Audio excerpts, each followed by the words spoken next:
समिति पदाधिकारी में डॉक्टर श्री पवन स्थापक जी, वरिष्ठ नेत्र रोग विशेषज्ञ महानगर संयोजक, जो कि हमारे स्वाधीनता अमृत महोत्सव समिति महानगर संयोजक कुछ ही समय में हमारे बीच उपस्थित होने वाले हैं।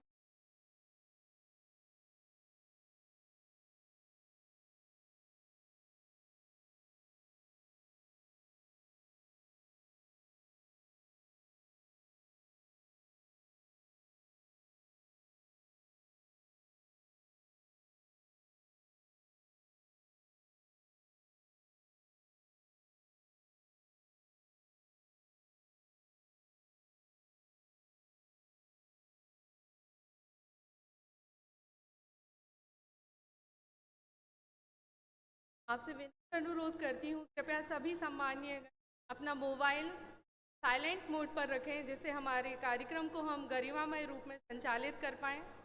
कृपया अपना मोबाइल साइलेंट मोड पर रखें। सभा कक्ष में हमारे गणमान्य अतिथि गणों का आगमन हो गया है। मंच से इस आयोजन समिति की तरफ से उन सभी अतिथि गणों का एक बार पुनः हृदय से वंदन अभिनंदन करती हूँ। हमारे बीच हमारे गणमान्य अतिथिगण उपस्थित,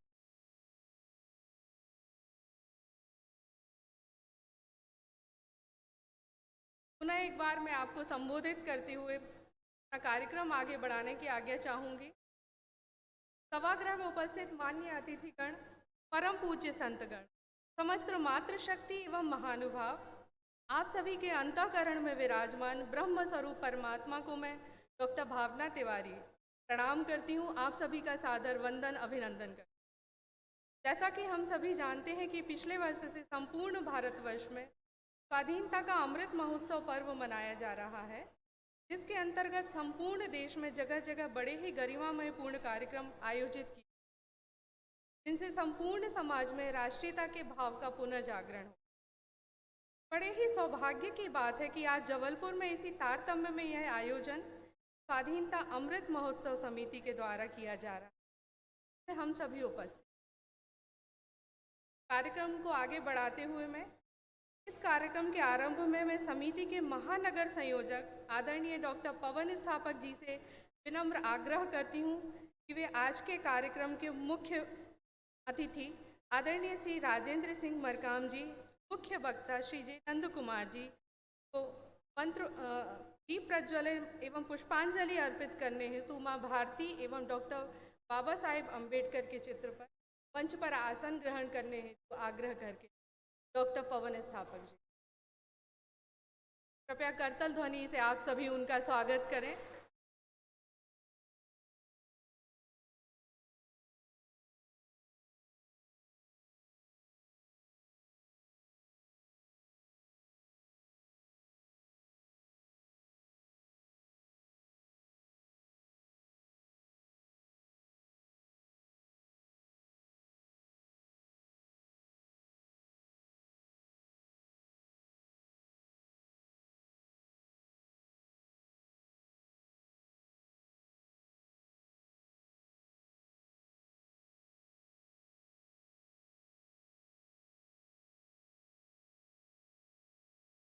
करोति कल्याणं योग्यं संपत् शत्रुबुद्धि विनाशाय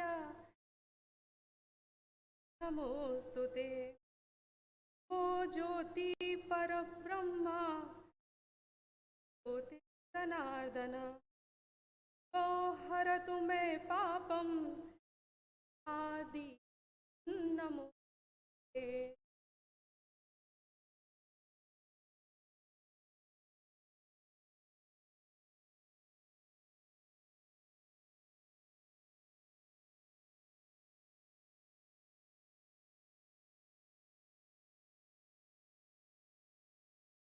मैं समिति के महानगर संयोजक आदरणीय डॉक्टर पवन स्थापक जी से विनम्र अनुरोध शॉल एवं श्रीफल देकर मंचस्थ गणमान्य अतिथि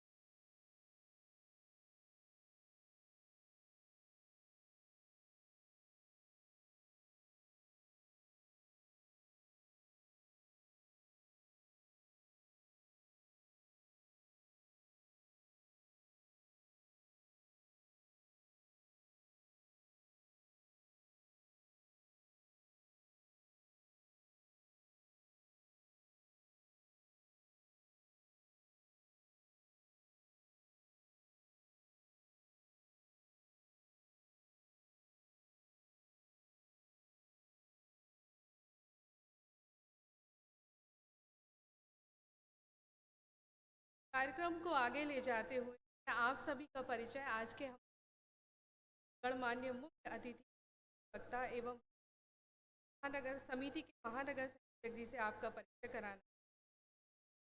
आज के हमारे मुख्य अतिथि आदरणीय श्री राजेंद्र सिंह, आप भारतीय भूवैज्ञानिक सर्वेक्षण विभाग से सेवानिवृत्त अधिकारी। कुंडप के समीप ही गौड़ परिवार में आपका जन्म हुआ। आपकी शिक्षा दीक्षा जबलपुर। अपनी शासकीय सेवा के समर्पित 40 वर्षों में आपने मध्य प्रदेश छत्तीसगढ़ के क्षेत्रों में कार्य करते हुए वनवासी अंचल में नशा मुक्ति, श्रमिक अधिकारों एवं अस्पृश्यता निवारण हेतु अपने जीवन काल में अनेक वनवासी बालिकाओं की शिक्षा एवं विवाह में आर्थिक सहयोग के पश्चात आज के हमारे कार्यक्रम के मुख्य वक्ता आदरणीय श्री कुमार जी मंचासीन, तो मूलतः केरल से हैं। केरल के स्वयं सेवक हैं, वहाँ जिला प्रचारक, विभाग प्रचारक एवं सह प्रांत प्रचारक रहे। क्षेत्र बौद्धिक प्रमुख एवं अखिल भारतीय सह प्रचार प्रमुख का दायित्व भी आपका रहा। केरल की एक प्रसिद्ध पत्रिका केसरी, आप उसके संपादक भी रहे। वर्तमान में आप प्रज्ञा प्रवाह के राष्ट्रीय संयोजक एवं संघ की राष्ट्रकारिणी के पश्चात मंच पर हमारे साथ उपस्थित हैं हमारी समिति के महानगर संयोजक आदरणीय डॉक्टर पवन स्थापक जी। तो आपके लिए एक परिचित चेहरा है। डॉक्टर पवन स्थापक जी महाकौशल क्षेत्र के वरिष्ठ नेत्र रोग विशेषज्ञ, और जैसा कि हम सभी जानते हैं कि एक सिद्ध हस्त चिकित्सक के साथ आदरणीय स्थापक जी कर्मठ सामाजिक कार्यकर्ता भी हैं। आपके द्वारा अंधत्व निवारण हेतु दादा वीरेंद्रपुरी आई इंस्टीट्यूट देवजी नेत्रालय का सफल संचालन किया एवं दिव्यांग जन हेतु समर्पित सक्षम नामक संस्था के आप राष्ट्रीय अध्यक्ष भी हैं आदरणीय डॉक्टर पवन।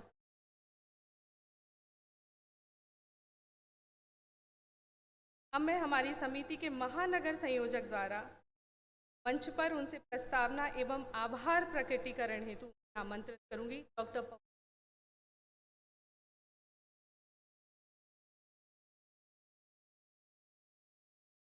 स्वाधीनता अमृत महोत्सव समिति तरफ से मैं आप सबका हार्दिक अभिनंदन करता हूं। स्वाधीनता अमृत महोत्सव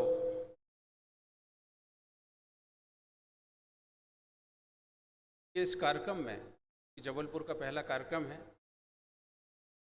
सबसे पहले हम उन असंख्य ऐसे महानुभावों का, महापुरुषों का के लिए श्रद्धांजलि अर्पित करते हैं, उनका अभिनंदन करते हैं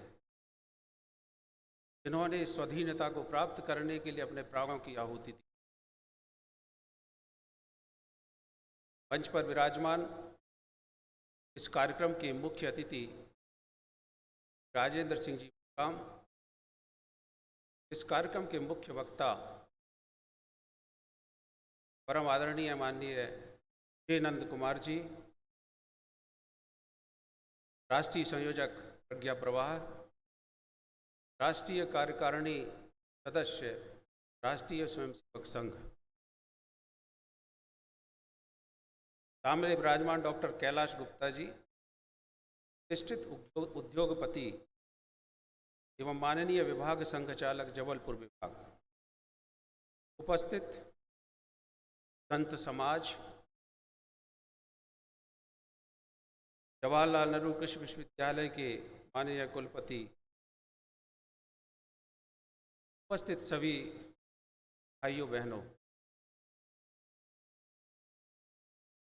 स्वाधीनता का अमृत महोत्सव जैसा हम सब जानते हैं 15 अगस्त 1947 को हमारा भारत देश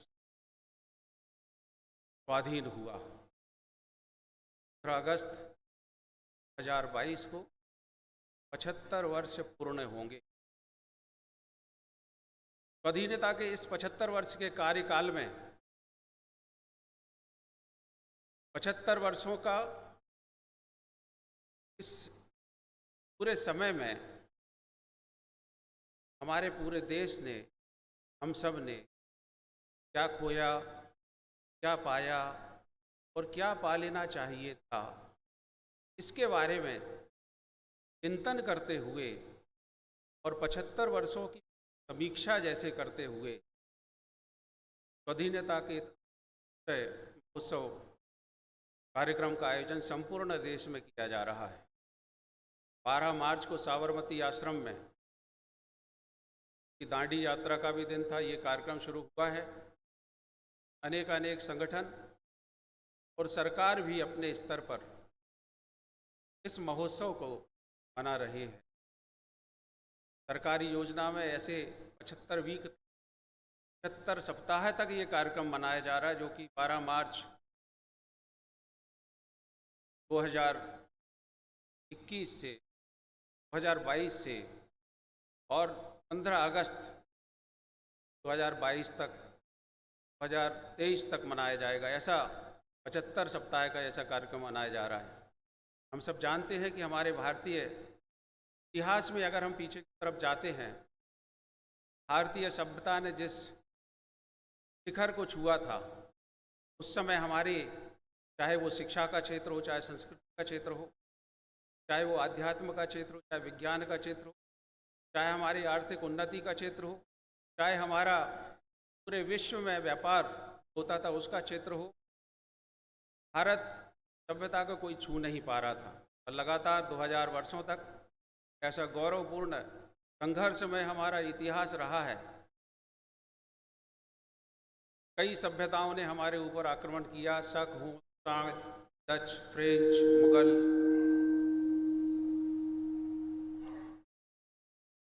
ब्रिटिश। पर आखिरकार इन कठिनाइयों से हमको ये स्वाधीनता प्राप्त हुई है, ये हमारे युवा वर्ग तक कैसे पहुंचे। जो गौरवशाली परंपरा और संस्कृति का निर्वाह करते हुए हमारे लोगों ने कई युद्ध लड़े हैं और अनेक सभ्यताओं के ऊपर जो विजय प्राप्त की है, उस गौरवशाली इतिहास में कुछ ऐसे अनछुए पहलू हैं, कुछ ऐसे महापुरुष हैं जिनको सब जानते हैं कि स्वतंत्रता संग्राम में इनका बहुत योगदान था, और कुछ पैदा हुए और उन्होंने आज़ादी की लड़ाई लड़ी और कहीं गुम गए। साहित्य में कहीं उनकी बात भी नहीं, उनका नाम भी सामने आने की आवश्यकता है। तो ये 75 वर्ष का जो महोत्सव है, इसमें ऐसे लोगों को जो किसी गांव से भी निकले हैं और स्वाधीनता में उनने योगदान किया है, उनके नाम को भी सामने लाया जाए। जो हमारा अभी तक स्वतंत्र होने के बाद जो कार्य हुआ है, उसकी समीक्षा हो, आगे हमको किस मुकाम तक इस कार्य को पहुंचाना है, ऐसा एक विचार बने, ऐसा संकल्प हो। और संकल्प के लिए व्यक्ति, संस्थाएं, संगठन हर एक अपने स्तर पर प्रयास करने की आवश्यकता है। यह एक प्रस्तावना है इस कार्यक्रम की। आगे का जो कार्यक्रम है वो संचालित करिए।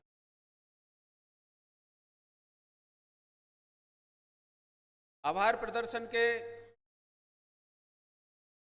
लिए मैं एग्रीकल्चर यूनिवर्सिटी जवाहरलाल नेहरू कृषि विद्यालय के पूरे के वाइस चांसलर जी और पूरा प्रशासन का मैं बहुत आभारी हूँ।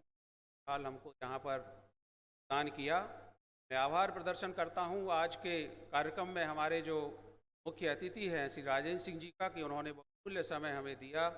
मैं आभार प्रदर्शन करता हूँ प्रज्ञा भारती के राष्ट्रीय संयोजक माननीय नंद कुमार जी का, कि वो हमें अभी समय दे रहे हैं। और मैं आभार प्रदर्शन करता हूँ आप सबका, जिन्होंने अपना बहुमूल्य समय इस कार्यक्रम को सफल बनाने के लिए दिया है। आभार प्रदर्शन पहले होगा है, पर कार्यक्रम अभी बाकी है। आज करतल ध्वनि से स्वागत करें हमारे नगर महासंयोजक डॉक्टर पवन स्थापक जी। कार्यक्रम को आगे ले जाते हुए अभी डॉक्टर स्थापक जी ने हम सभी को बताया स्वतंत्रता और स्वाधीनता। तो वास्तव में जो ये अमृत वर्ष महोत्सव है वो स्वाधीनता का हम मना, तो हमें स्वतंत्रता या स्वाधीनता प्राप्त हुई।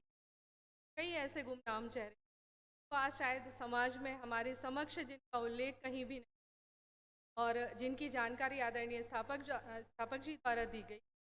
और जहाँ तक मैं मानती हूँ, तो ब्रह्मांड में पराधीनता से बड़ा कोई कष्ट नहीं। बाबा तुलसीदास जी ने भी कहा है कि पराधीन देव सुख नाहि। स्वाधीनता और स्वतंत्रता का जो महत्व होता है, शायद आज हम वो देख पा रहे हैं। और उत्सव, यह महोत्सव यहाँ आयोजित किया जा रहा है, जिसमें आप सभी पुण्य आत्मा हम कार्यक्रम में एकत्रित हुए। कार्यक्रम को आगे की ओर ले जाते हुए मैं हमारे मुख्य अतिथि आदरणीय श्री राजेंद्र सिंह मरकाम आमंत्रित करती हूँ कि मंच पे आएं और अपने आशीर्वाद। आदरणीय श्री राजेंद्र सिंह, स्वागत कीजिए आप सभी उन।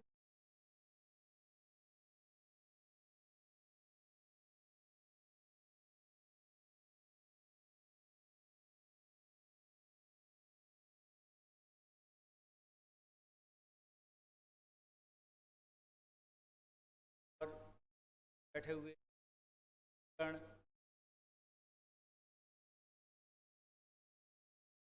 आज मुझे आपके बीच आज़ादी के 70 वर्ष के कार्यक्रम का जो मुख्य अतिथि का इसके लिए बहुत आभारी हूँ। हम 1947 को आज़ाद हुए। इस आज़ादी की हमारे संग्राम के व्यक्ति थे, अपने दान दिया और समय से लेकर के आज तक 75 वर्ष तक इतिहास बीत गया का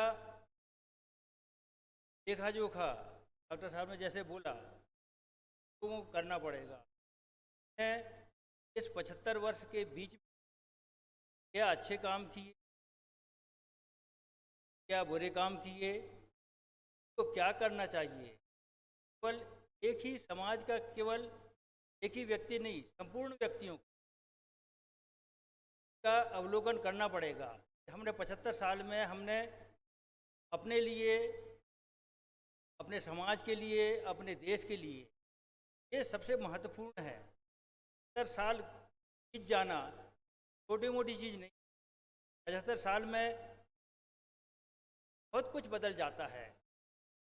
1947 जब आज़ाद हुआ था, तब से लेकर आज तक कितनी क्रांतियाँ हो गई, क्रांति, क्रांति, ढेर सारी क्रांतियाँ हो गई। और इस बदलते दौर में हमने क्या खोया, क्या पाया, सबका अवलोकन बहुत जरूरी। और सब अच्छाइयों बुराइयों के बीच से निकल करके हम अब इस अच्छे रास्ते पे चले। ये हमारी स्वर्ण जयंती पर हम लोगों को का विचार मंथन करना पड़ेगा। बिना विचार मंथन के केवल सुबह सोकर उठे, खाना पीना खाया, फिर रात में सो गए, वो उससे नहीं चलेगा। हर व्यक्ति को अपने देश के लिए, राष्ट्र के लिए क्या करना है, ये सोचना पड़ेगा।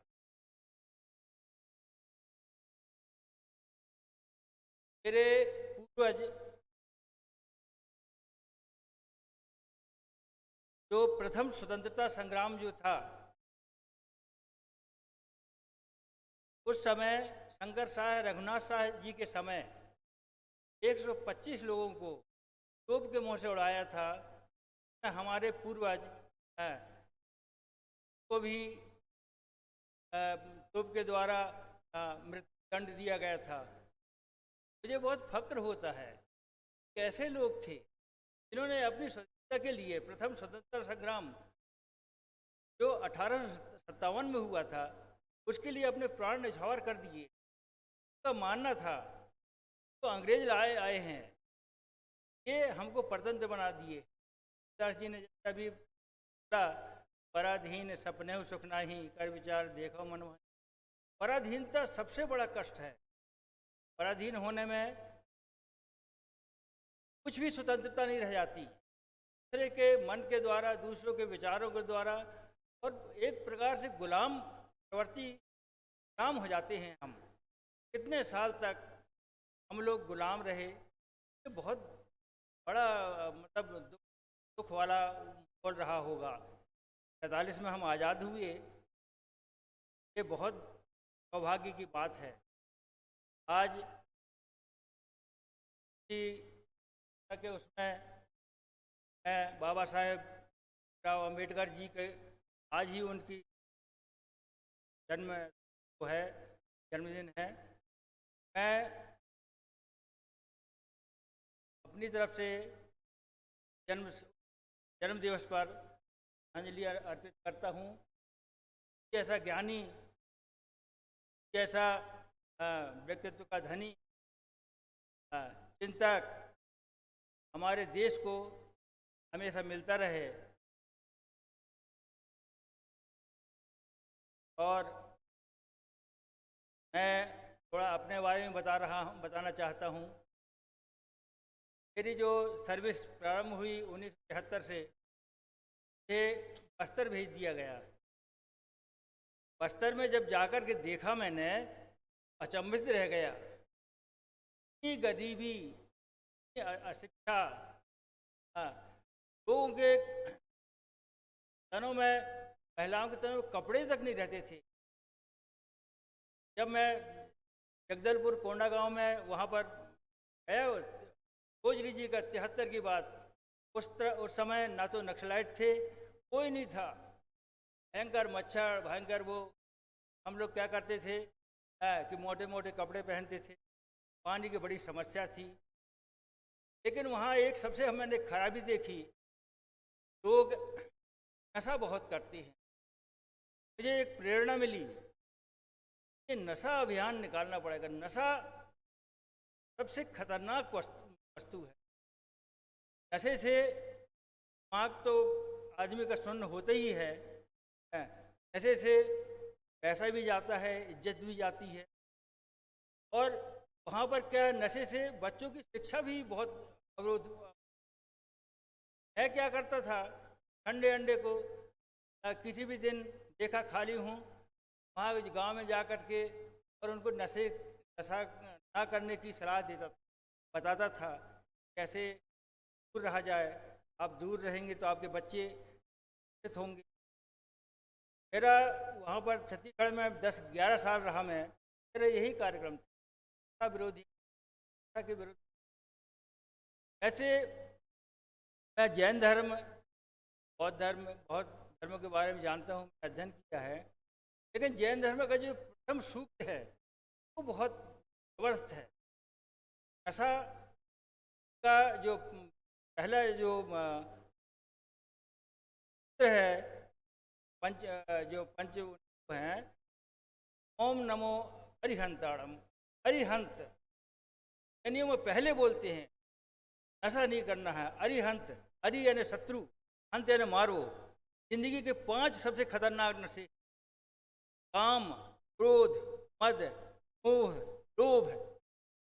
ये 5 शत्रु जो हैं जीवन के, तो इनको कंट्रोल करता है, वही आदमी जीवन में सफल होता है। तो मैं बस्तर में ये करता था, आज भी यही करता हूँ। गांव में चले जाता हूँ, मैं नशा के विरुद्ध बोलता हूँ कि नशा मत कीजिए, लोभ का नशा मत करो, काम, क्रोध, 5 चीज़ों का नशा मत। इससे आप अच्छा व्यक्ति का जीवन बिताएंगे। 40 साल की सर्विस देने के बाद अभी मैं 10 साल सेवानिवृत्त हूँ, लेकिन इसके बाद भी सक्षम हूँ, जाता रहता हूँ। गांव में कहीं भी निकल जाऊँगा, कोई भी रिश्तेदार है, कुछ भी है, 10 लोगों को बैठा के बोलूँगा। देखता हूँ मैं क्या हमारे समाज में विकृति आ रही है। लोभ सबसे बड़ा नशा है। आदमी को कितना कमाना चाहिए, कितना खाना चाहिए, मेहनत करना चाहिए। भाई मेहनत करो ना, खूब कमाओ, लेकिन गलत तरीके से जो कमाना, ये सबसे खतरनाक है। गलत राह में जाना। मेरा यही रहा है। मैं हमेशा अपने समाज में सबको बोलता हूँ, से दूर रहो, जीवन को अच्छे से व्यतीत करो। बिल्कुल, मैं इसलिए मैं संत लोगों की मैं आज सामने संत लोगों को देख रहा हूँ, मैं बहुत ही भावुक हूँ, आभारी हूँ। संत जैसा जीवन ना इनकी कोई जाति है न कुछ, एक हिंदू धर्म में पारंगत हैं, अपने अच्छाइयों को लेकर चल रहे हैं, कितना त्याग किए हैं। कि आज चंद्र जी के उनको प्रणाम करने का मन होता है कि आप हमारी आपकी जो छाया है, आपका जो मार्गदर्शन है चलता रहे। बस इसके साथ मैं अपने व्यक्ति समाप्त करता हूँ।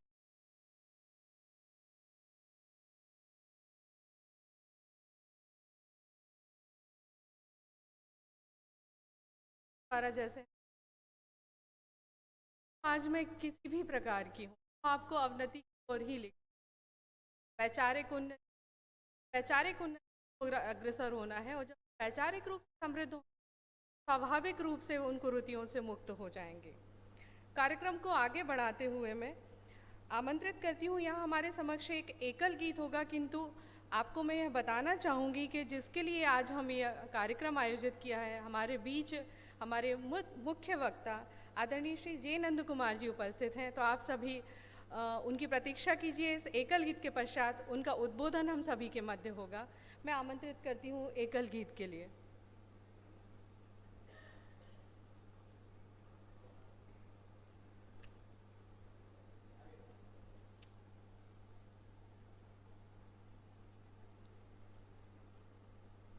नवयुग की नवगति नवलय हम, नवयुग की नवगति नवलय हम, साध रहे हो कर निर्भय, मुक्त कंठ से दसों दिशा में गूंजे भारत माँ की जय, गूंजे भारत माँ की जय।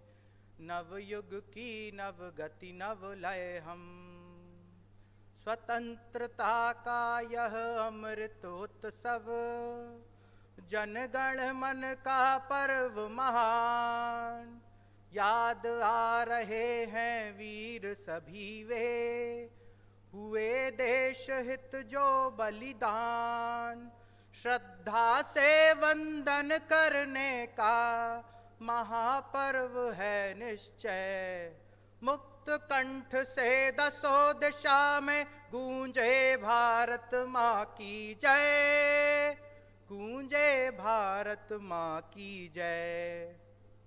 नवयुग की नवगति नवलय हम, बड़ी विकट थी काल रात्रि वह, पराधीनता लदी हुई, कितने कष्ट सहे माता ने, युग समान वह सदी गई। 15 अगस्त सन 47 को स्वतंत्रता का सूर्योदय, मुक्त कंठ से दसों दिशा में गूंजे भारत माँ की जय, गूंजे भारत माँ की जय।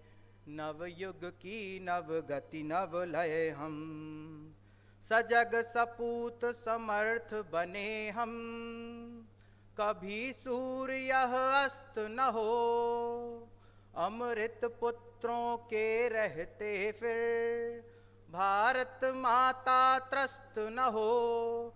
यह स्वातंत्र फले और फूले, सदा रहे अमृत अक्षय, मुक्त कंठ से दसों दिशा में गूंजे भारत माँ की जय, गूंजे भारत माँ की जय। नवयुग की नवगति नवलय हम।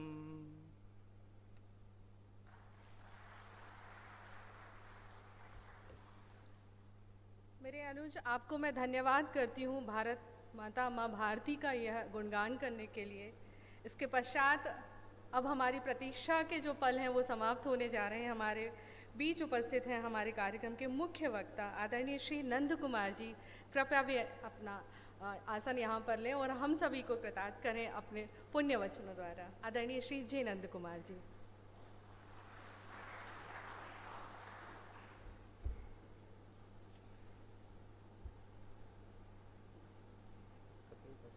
कब तक? 12 बजे।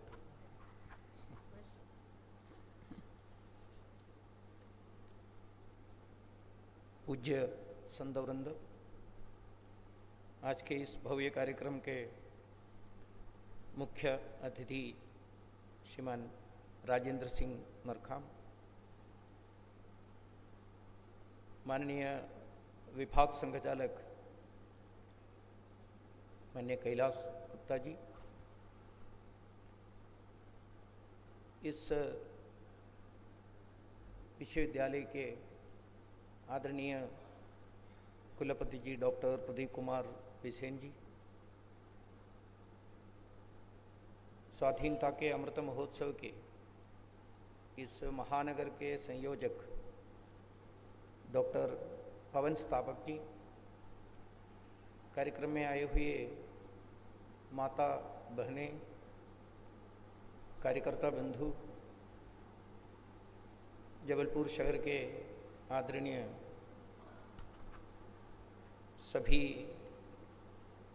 बहुमान्य नागरिक, सबको मेरा विनम्र वंदन।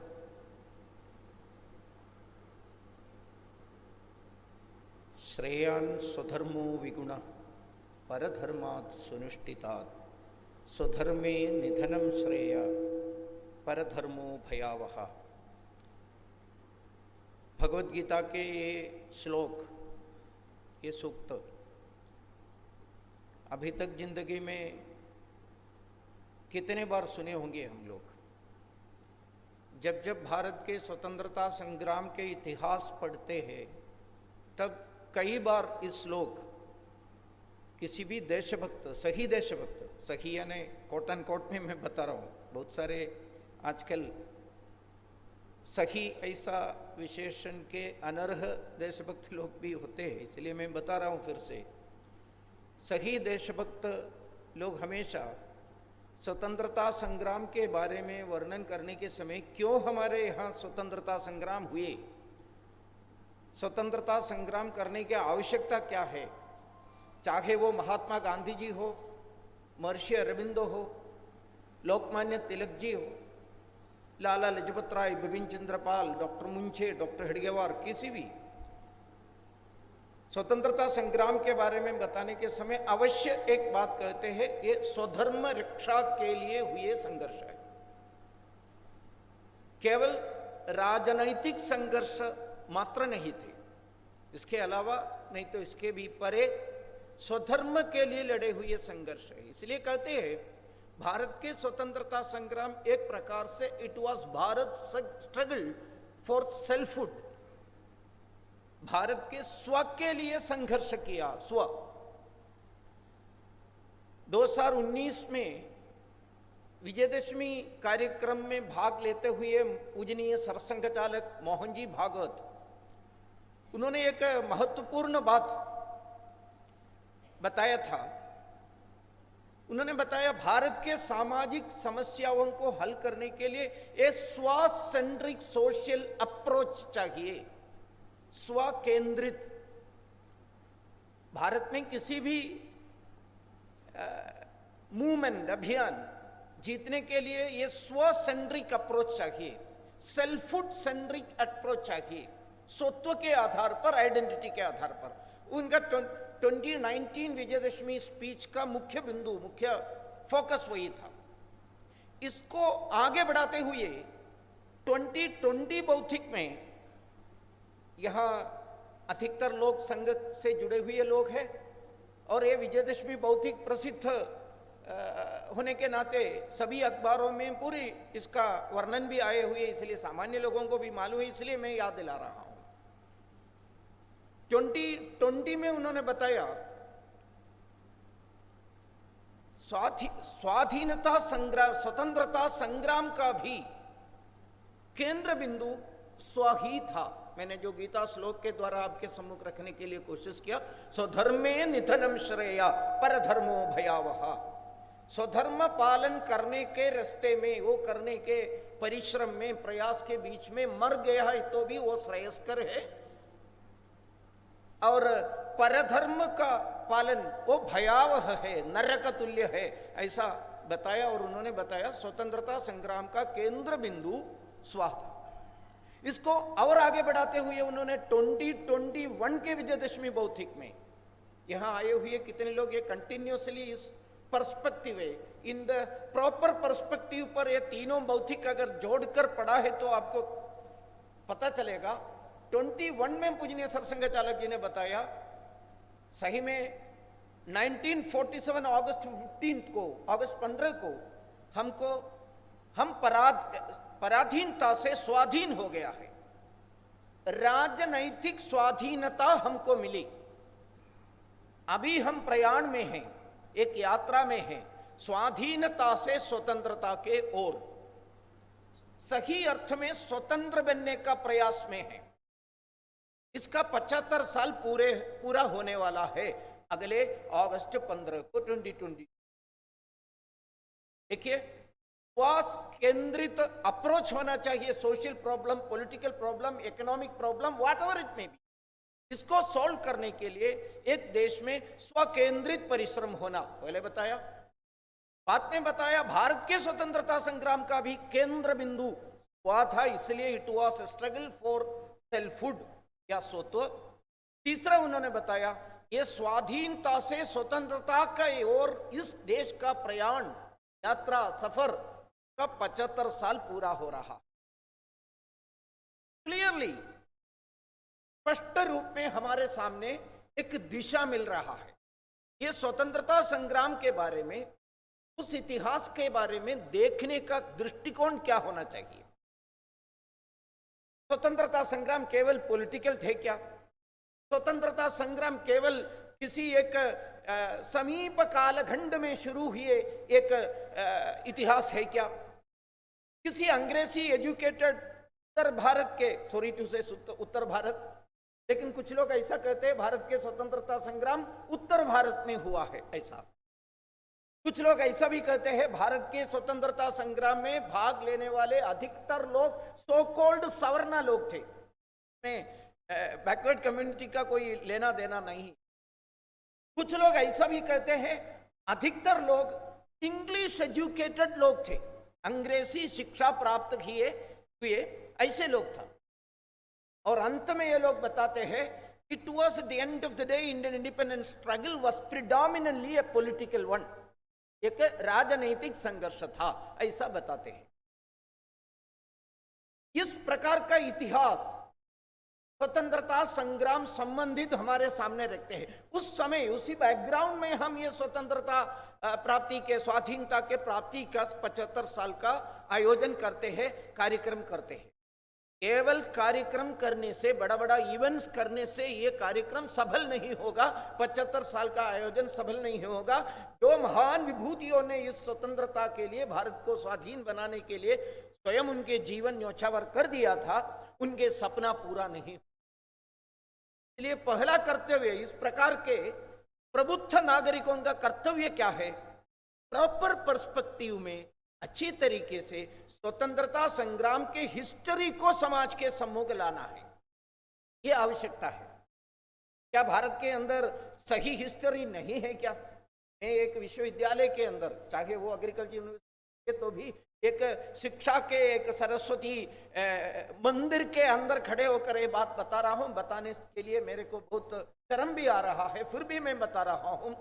Our school education, our university education, with all responsibility I am saying, सभी दायित्व को समझकर मैं बता रहा हूं, अभी भी हमारे यूनिवर्सिटी, कॉलेज, स्कूल एजुकेशन में सही भारत का इतिहास ब्रॉडली, स्पेसिफिकली भारत के स्वतंत्रता संग्राम के समग्र इतिहास पढ़ाते नहीं है। आप पढ़ा है क्या? आप में से कितने लोग साउथ के योगदान के बारे में पढ़ा है? भारत के स्वतंत्रता संग्राम के इतिहास का, जिसका कालखंड के बारे में बताया है। हम तो बार बार कहते हैं it was a landmark movement, ऐतिहासिक संघर्ष था, ऐसा हम बताते हैं, गौरव महसूस भी करते हैं। इट वाज एन ऐतिहासिक वन। ऐतिहासिक क्यों? ऐतिहासिक होने के लिए अलग अलग कारण है। वो कारण में सबसे महत्वपूर्ण कारण, it was a long struggle, long and very long struggle, बहुत लंबे कालावधि में हुए एक संघर्ष था। कब शुरू हुआ? कुछ लोग कहते हैं 1885 में किसी एक पॉलिटिकल पार्टी शुरू होने के बाद ही भारत के स्वतंत्रता संग्राम शुरू हुआ, ऐसा कहते हैं। 1885 में कौन सा पॉलिटिकल पार्टी कौन शुरू किया, शुरू करने के पीछे का मकसद क्या था, वो ब्रिटिश नागरिक का उद्देश्य क्या था, ये सब यहां बैठे हुए सभी लोगों को मालूम है। Today I am finding out, I found out A safety wall, ऐसा कहकर वो संस्थापक ने वो पॉलिटिकल पार्टी की स्थापना किया। सेफ्टी वॉल काय के लिए, भारत के अंदर इतना जबरदस्त सम्मर्द दबाव,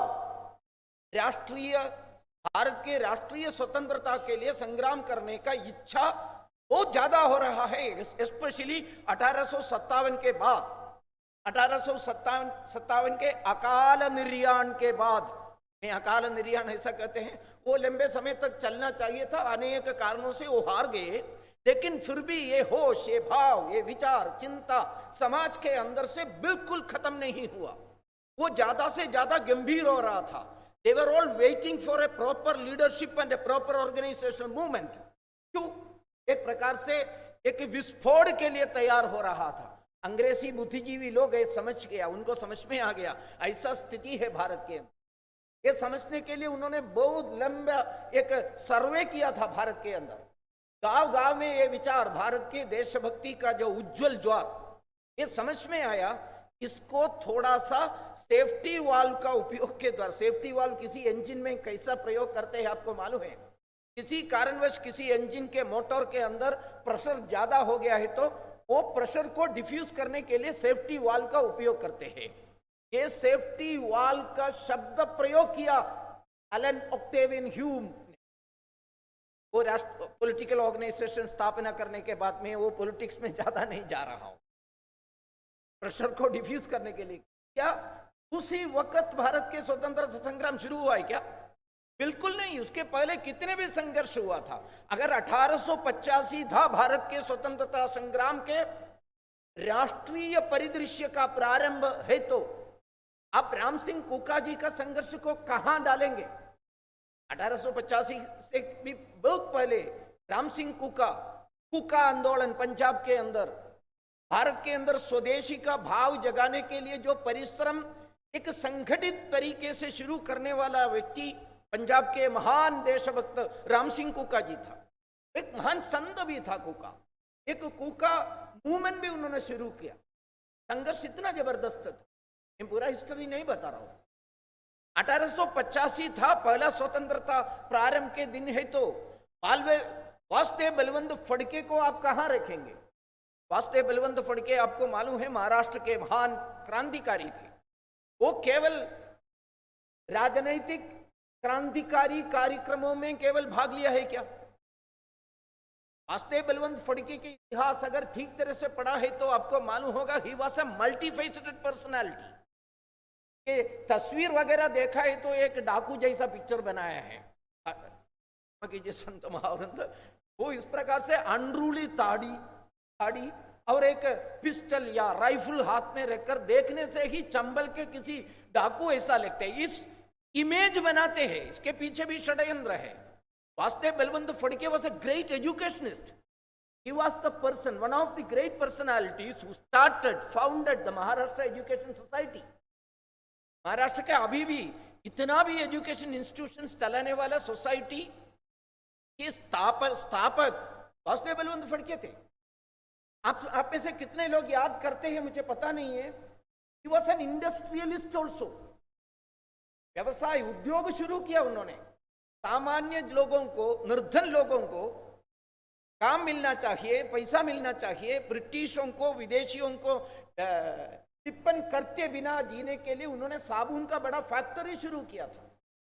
फिर उन्होंने काम में के लिए गया, फिर ब्रिटिश के खिलाफ बंदूक भी उठाकर संघर्ष किया। तो एक बहुआयामी व्यक्तित्व था Vasudev Balwant Phadke. He was not just a क्रांति, I am not saying that क्रांतिकारी करना एक जस्ट एक केवल बात है, छोटा बात है नहीं है, लेकिन उस प्रकार का चित्र हमारे कितने इतिहास पुस्तकों में है। लेकिन सवाल यह है अगर if you are putting 1885 as the starting point, you can't just include Vasudev Balwant Phadke, Ram Singh Kuka, तमाम सैकड़ों स्वतंत्रता संग्राम के महान क्रांतिकारियों को कहां रखेंगे? हम रख नहीं सकते हैं।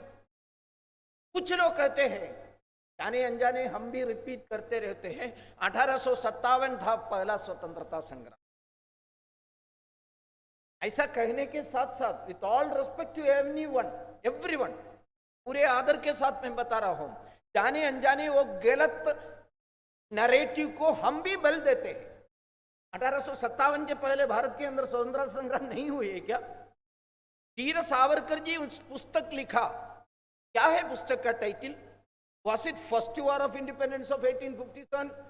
यहां बैठे हुए लोग अभी गूगल करके देखिए वीर सावरकर जी का 1857, पुराने पुस्तक का टाइटल या फ्रंट पेज आ जाएगा, उसमें ऐसा आ जाएगा 1857 Indian war of independence.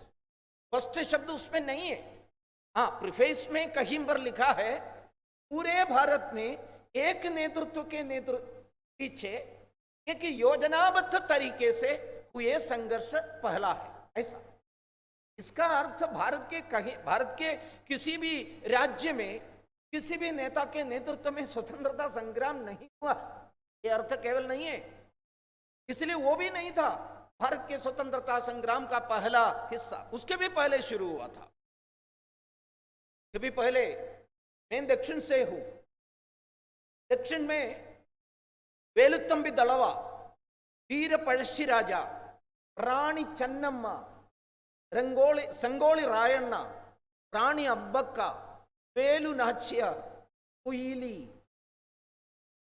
Sitaram Raju, Komaram Bhima करके दक्षिण के सभी प्रांतों में 200 साल पहले, 250 साल पहले, 500 साल पहले स्वतंत्रता के लिए संघर्ष शुरू किया था।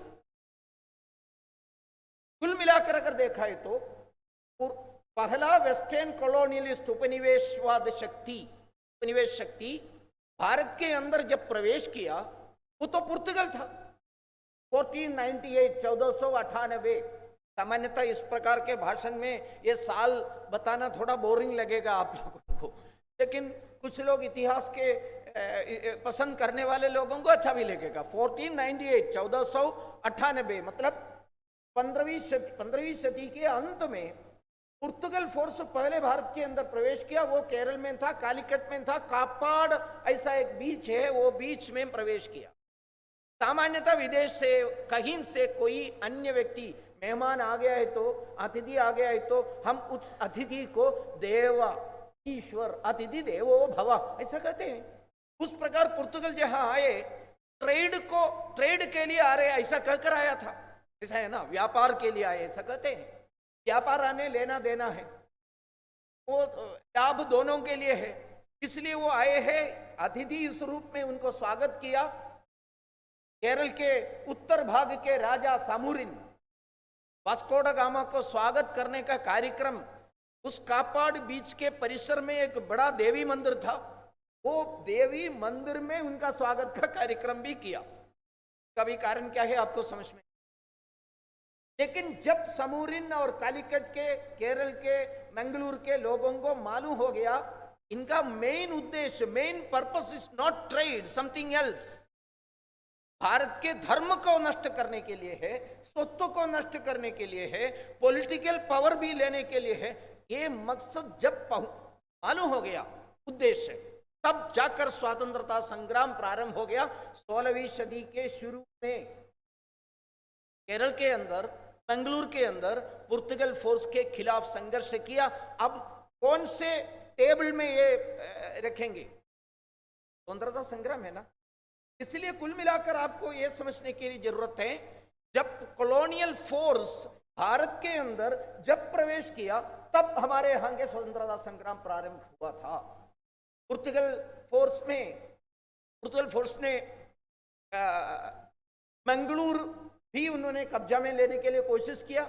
वहां के एक उल्लाल करके एक राज्य है, देश है उल्लाल के राजा को पैसा देकर, मेटीरियल बेनिफिट दिखा के, उस लालच में उन्होंने पुर्तगाल के साथ गया। राजपद छोड़कर ये राजा जाने के बाद स्वयं रानी के पत्नी धर्मपत्नी ने उल्लाल राज्य का, उल्लाल प्रदेश का रानी इस रूप में पदभार संभाला। उस समय कुछ लोगों ने बताया, सामान्यतः हमारे हिंदुओं में कुछ धर्म विकृत लोग हैं ना, ऐसे लोग कहा एक पत्नी का धर्म कहीं पर हो, वो आग है तो वर्षा है तो भी पति के पीछे जाना है, इसलिए आप पत्नी धर्म का पालन नहीं करते हैं सब। लेकिन वो रानी अब्बक्का इस इन 1520 16वीं सदी के शुरुआत में, आज से लेकर कितना साल पहले देख लीजिए, रानी अब्बक्का ने खुले तौर पर घोषणा किया, भारत के अंदर, हमारे संस्कृति के अंदर पत्नी धर्म से भी बड़ा है देश धर्म। ऐसा घोषणा करके पुर्तगाल के खिलाफ उन्होंने संघर्ष प्रारंभ किया, लगातार संघर्ष किया। उन्होंने वहां एक महिलाओं के फौज का संगठन किया, महिलाओं के।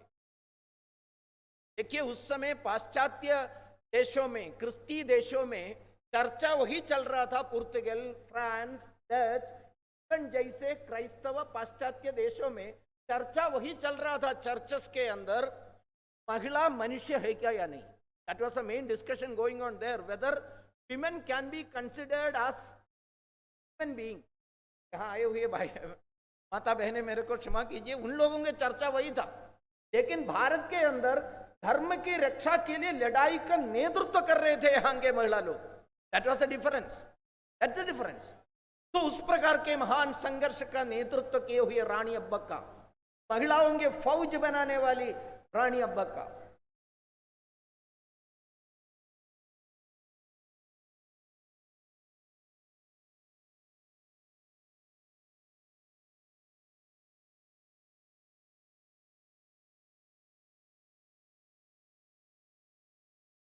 मतलब 450 या 500 साल पहले, 505 शतियों से भारत के अंदर स्वतंत्रता संग्राम हुआ। इसलिए कहते हैं it is a long and very long struggle. ये पहला बिंदु है। अगर फिर भी हम आगे बढ़े हैं तो बहुत सारे फॉल्स नैरेटिव यहाँ हैं। ये लोग ट्रेड के लिए आए, ऐसा कहते हैं ना, ट्रेड, व्यापार। हम भी बार बार रिपीट करते हैं, व्यापार के लिए आए, बाद में वो पॉलिटिकल पावर ले लिया। सही में ये पुर्तगाल या किसी भी वेस्टर्न फोर्स केवल ट्रेड के लिए आया है क्या? आप अगर गहराई से अध्ययन किया है तो ये पुर्तगीज फोर्स वास्को दा गामा के नेतृत्व में भारत के तरफ आने के पहले, इसके बैकग्राउंड में आप पढ़ना चाहिए, पोप के नेतृत्व में हुए स्पेन के एक शहर के अंदर, टॉर्डिसेलस करके शहर के अंदर हुए एक ट्रीटी, एक समझौता, एक सौदा। क्या था? स्पेन और पोर्तुगल को मेज के एक टेबल के दो तरफ बिठा के पोप ने एक समझौता कर दिया। समझौता करने का कारण क्या है? आपको पता होगा 15वीं सदी में Christian Nations, specially the most strong dynasties like Spain and Portugal became very much, एक प्रकार से उनका जो एम्पायर विकास करने के लिए, साम्राज्य विकास करने का विचार उनके मन में आ गया। इसलिए आपस में भी संघर्ष करना प्रारंभ किया। अगर बड़े भाई और छोटे भाई के बीच में किसी जमीन के ऊपर संघर्ष हुआ है तो पिताजी कहते हैं ना, आपको ये आप ले लीजिए, ये आप ले लीजिए, बस सिंपल उतना ही था। स्पेन और पुर्तगाल को पोप ने टॉर्डिसेलस ट्रीटी के अंतर्गत बताया, स्पेन के राजा वेस्ट के तरफ जाओ, पुर्तगाल के राजा ईस्ट के तरफ, पूर्व के तरफ जाइए। ऐसा लगता है ये पृथ्वी पोप का हेरिडिटरी प्रॉपर्टी है, ऐसा उन्होंने तय करके ये दोनों को भेजा। उनके मन में ये भी विचार था शायद वो कभी भी आपस में मिलेंगे नहीं, क्योंकि ये एक पलंग जैसा है ना पृथ्वी, ये गोल नहीं है। लेकिन कुछ साल के अंदर ये दोनों मिले, कहीं पर संघर्ष प्रारंभ किया, वो दूसरा हिस्सा इतिहास के।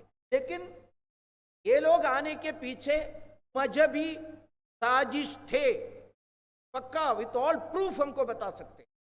मजहबी प्रोसिल्टाइजेशन वाज द मेन पर्पस, मतांतरण कब से प्रारंभ किया है, कब से? अभी अभी शुरू हुआ, मिशनरी वर्क वगैरह नहीं है, ये कॉलोनियल फोर्स आने का। इसलिए उनके हिस्टोरियंस, ये तो हम लोग नहीं कहते हैं, कॉलोनियल हिस्टोरियंस, उपनिवेशवाद के हिस्टोरियन स्वयं लिखा है बहुत सारे लोगों ने, ये मिशनरीज वर दी फोर्थ सैन्य के सैन्य के हिस्सा ही था। अदरवाइज आप बता दीजिए, वास्को ड गामा जब केरल में आए, भारत में आए, उस समय उनके साथ क्यों उन्होंने मिशनरीज को लेकर आया, बड़ी भारी संख्या में मिशनरीज को लेकर आए, मजहबी ग्रंथ को लेकर आए, स्थापना करने के लिए क्रूस लेकर आए। क्यों आए? केवल ट्रेड था उद्देश्य है। तो क्या हम में से कितने लोग सुबह सुबह उठकर बाजार जाने के समय आपके मंदिर के पुजारी को लेकर जाते हैं? कौन सा पालक खरीदना है, कौन सी भिंडी खरीदना है, ये पुजारी तय करते हैं क्या हमारे लिए? इसलिए वास्को ड गामा को भी बाजार केवल जाना है तो मिशनरीज की जरूरत नहीं था। इन्होंने इतने बड़े संख्या में मिशनरी का फौज लेकर आए हैं तो इसका उद्देश्य ट्रेड के साथ कम से कम से बड़ा नहीं है। तो if it is not more than trade, के समान एक और मकसद था, प्रोसिल्टेशन, मतांतरण। मैं धर्मांतरण शब्द कहूंगा, मतांतरण क्यों धर्मांतरण शब्द नहीं कहूंगा, वो तो यहाँ बैठे हुए संत वृंद, धर्म के अनुयायी लोग, ये पुजारी लोगों को अच्छी तरह मालूम है, धर्म इज वेरी अबव, ये मजहब या मत या रिलीजन से बड़े, ठीक है। मतांतरण के लिए ही उन्होंने ये भी समझने की आवश्यकता, ये भी हम खुले तौर पर इस आयोजन के साथ साथ समाज के साथ साझा करने की आवश्यकता है। फिर एक बात मैंने पहले बताया, भारत की स्वतंत्रता संग्राम उत्तर भारत में हुआ है, नॉर्थ ईस्ट का कोई लेना देना नहीं था इसमें, साउथ का लेना देना नहीं। ये कहने के पीछे एक उद्देश्य भी है, भारत पुराने जमाने में एक देश नहीं था।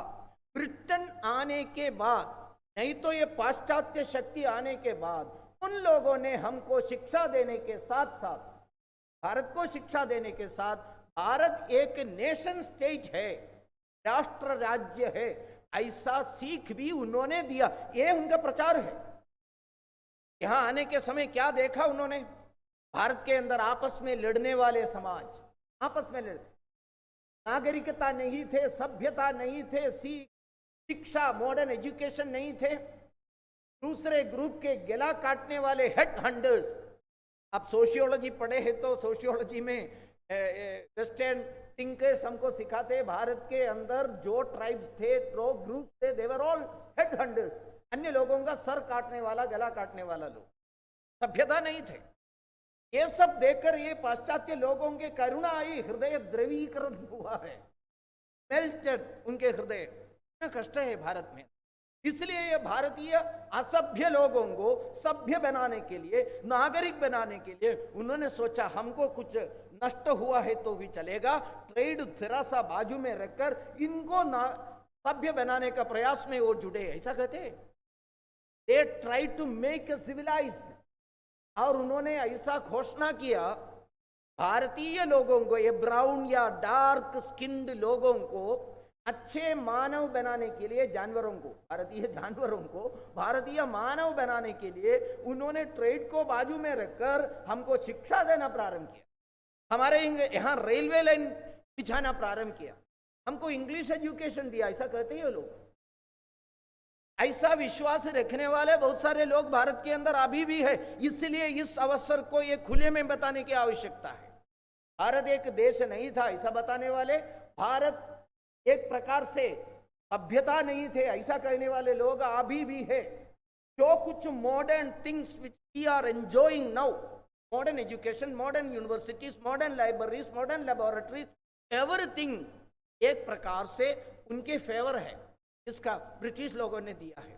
ये बताने के समय एक विशेष विचारधारा से जुड़े हुए लोग, इस नाते आप लोगों को आश्चर्य लगेगा, वो कौन विश्वास करते हैं? ऐसा बहुत सारे लोग हैं। हमारे 8-9 साल पहले के प्रधानमंत्री बहुत पढ़े लिखे व्यक्ति है, भारत के अंदर कुछ कम बोलते हैं, मौन रहते हैं, लेकिन भारत के बाहर जाने के समय खूब बोलते हैं। उनको ऑक्सफोर्ड से एक डॉक्टरेट मिले, ऑनररी डॉक्टरेट। वो डॉक्टरेट लेने के लिए उन्होंने ऑक्सफोर्ड में गए। ऑक्सफोर्ड में इस प्रकार का बहुत बड़ी सभा, बहुत बड़े जाने माने academicians, English academicians were all sitting there, former vice chancellors and all, government representatives भी थे। ये सब देखकर हमारे भूतपूर्व प्रधानमंत्री भावुक हो गए होंगे शायद। तो सही, इनको डॉक्टरेट मिला वो भी सही, लेकिन डॉक्टरेट हाथ में सर्टिफिकेट लेने के बाद उन्होंने एक भाषण दिया वहां, एक कृतज्ञता व्यक्त करते हुए एक भाषण, आप पढ़िए, पढ़ने लायक भाषण है। उस समय आपको पता चलेगा the most educated, highly educated व्यक्ति, कितने डॉक्टरेट है उनको भी पता है कि मुझे मालूम नहीं, ऐसे व्यक्ति ने जो भाषण दिया, with retrospective effect, I could say that everything which we are enjoying modern are your donation, your favour. Your यानी कौन? ब्रिटेन। आपने हमको मॉडर्न एजुकेशन दिया through university. Do you believe that Bharat के अंदर ये यूनिवर्सिटीज की कल्पना, उच्च शिक्षा की कल्पना, सामान्य शिक्षा की कल्पना ब्रिटेन से मिला है क्या? कहां थे नालंदा, कहां से तक्षशिला, कहां से विक्रमशिला?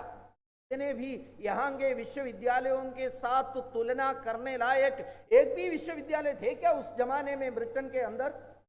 यहाँ आकर यहाँ के शिक्षा पद्धति को देखकर ब्रिटेन वहां जाकर पूरे इंग्लिश लोगों को, सामान्य लोगों को शिक्षा करने का प्रवृत्ति शुरू किया। I am not saying that royal वरेण्य लोगों को शिक्षा नहीं दे रहे थे, ऐसा। Yes, there was education but it was for वरेण्य वर्ग।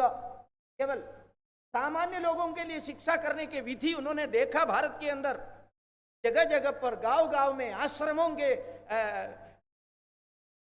प्रांगण में सामान्य लोगों को, पिछड़े हुए जाति वर्गों के केवल शिक्षार्थी नहीं थे, प्राध्यापक लोग, आचार्य लोग भी, सो कॉल्ड पिछड़े हुए जाति वर्ग के लोग यहाँ बहुत अच्छे शिक्षा पाकर शिक्षण देते रहते थे, सैकड़ों संख्या में, लाखों संख्या में। ये बात आप लोगों को मालूम होगा शायद, when गोलमेज सम्मेलन हुआ था 1931 में, उस गोलमेज मीटिंग में, राउंड टेबल कॉन्फ्रेंस में जाने के लिए गांधी जी, अंबेडकर जी जैसे लोग तैयारी कर रहा था उस समय, ये राउंड टेबल कॉन्फ्रेंस का उद्देश्य क्या था? मुख्य उद्देश्य भारत के अंदर स्वतंत्रता संग्राम चल रहे हैं, यहाँ क्या क्या परिवर्तन आना है, क्या क्या कॉन्स्टिट्यूशनल अमेंडमेंट्स लाना है, क्या पूर्ण स्वराज देने की आवश्यकता है, कि इस प्रकार के डिस्कशन में आ जाते हैं, एजेंडा में ये सब है। लेकिन इंग्लिश चाहते नहीं थे, इंग्लैंड लोग चाहते नहीं थे स्वतंत्रता देने के लिए, इसलिए वहां उन्होंने एक इंटेलेक्चुअल, बौद्धिक माहौल खड़ा कर दिया। वो बौद्धिक माहौल ऐसा ही था, भारत एक देश नहीं था पहले, भारत में शिक्षा दीक्षा नहीं थे, ये सब हम लोगों ने दिया है, भारत की स्थिति बहुत खराब। ये एक इंटेलेक्चुअल माहौल, बौद्धिक वातावरण खड़ा करने के लिए नैरेटिव्स खड़ा कर दिया। गांधी जी को ये मालूम हो गया, महात्मा गांधी जी ने इसको उत्तर देने के तरीके से अखबारों में लेख लिखा, इंग्लैंड में भी जाकर प्रेस को एड्रेस किया, पैम्फलेट्स का वितरण किया, और उन्होंने ये बात बताया, आपने हमको क्या किया? शिक्षा दीक्षा। भारत के अंदर जो शिक्षा की व्यवस्था थी, वॉज ए ब्यूटीफुल ट्री, एक खूबसूरत सुंदर वृक्ष के समान, भारत के अंदर वट वृक्ष के समान शिक्षा व्यवस्था थी। आप लोगों ने क्या किया सही में? You have uprooted that beautiful tree and throw it away. Bharat के शिक्षा व्यवस्था के पेड़ को, वृक्ष को जटों से उखाड़ करके आपने फेंक दिया, नष्ट कर दिया। तो उन्होंने वहां ऑल एम्पिरिकल डाटास के आधार पर गांधी जी ने भाषण दिया। It is also available in साहित्य, आप लोग पढ़ सकते। ये सुनने वाले, ये समझने वाले उनके शिष्य आराधक लोगों में एक थे, एक युवा पंडित, युवा एक्सपर्ट जीनियस धर्मपाल। उनके मन में वो ब्यूटीफुल ट्री प्रयोग इतना जबरदस्त प्रभाव डाला। बाद में धर्मपाल जी ने स्वयं उनके जिंदगी, भारत की शिक्षा व्यवस्था, प्राचीन शिक्षा व्यवस्था क्या थी, इसके बारे में खोज के लिए उन्होंने समर्पण किया। इसका रिजल्ट है द ब्यूटीफुल ट्री करके भारत के 18वीं शती तक का जो शिक्षा व्यवस्था के संबंधित पुस्तक।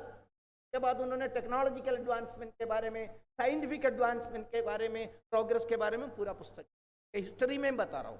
इसका मतलब आधुनिक काल में गांधी जी के नाम को लेकर इलेक्शन में लड़ने वाले ये एक पॉलिटिकल पार्टी के लीडर, डॉक्टरेट मिलने पर उन्होंने आंखों में इस प्रकार का तिमिर आ गया, मालूम नहीं है, वहां जाकर उन्होंने बताया सब कुछ आपने दिया। एक बार महाभारत या भीष्म पर्व, नहीं तो सभा पर्व केवल पढ़े हैं तो उन्होंने ऐसा नहीं बताने वाला था।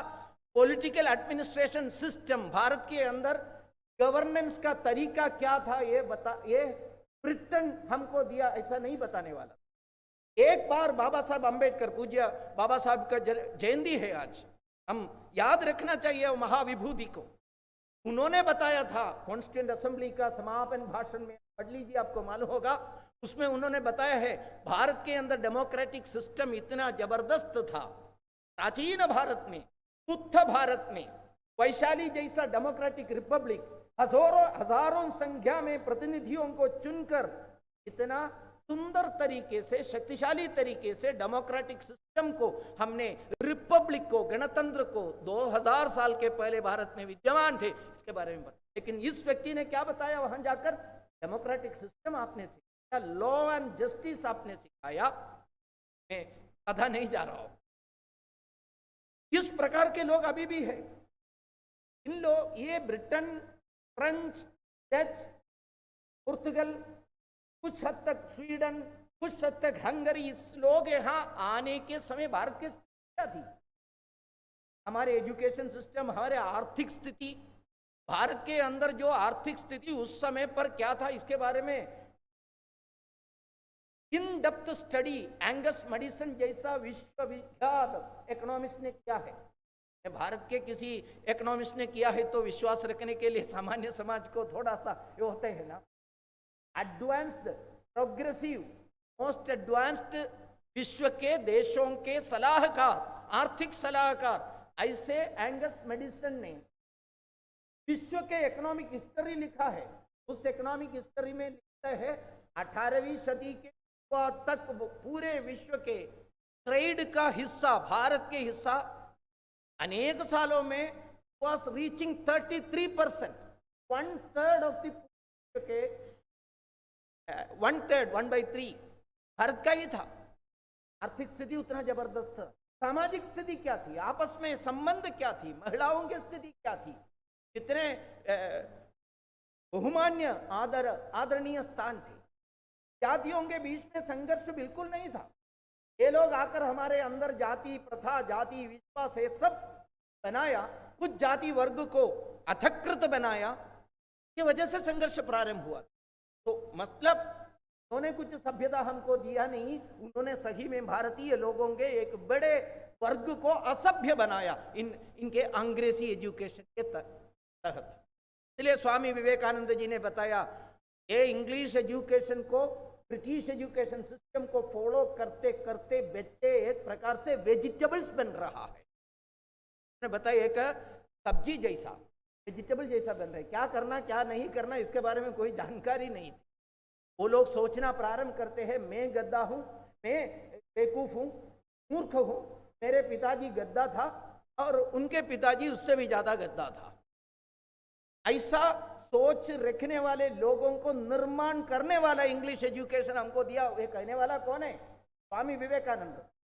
एजुकेशन में जाकर इसके खतरा क्या क्या है वो ठीक तरह से समझने वाला व्यक्ति ने बताया। तो फिर भी हमारे यहाँ बहुत सारे लोग विश्वास रखने वाले, इसलिए हमको सच बताने की आवश्यकता है। ये सच पूरे विश्व को बताना चाहिए।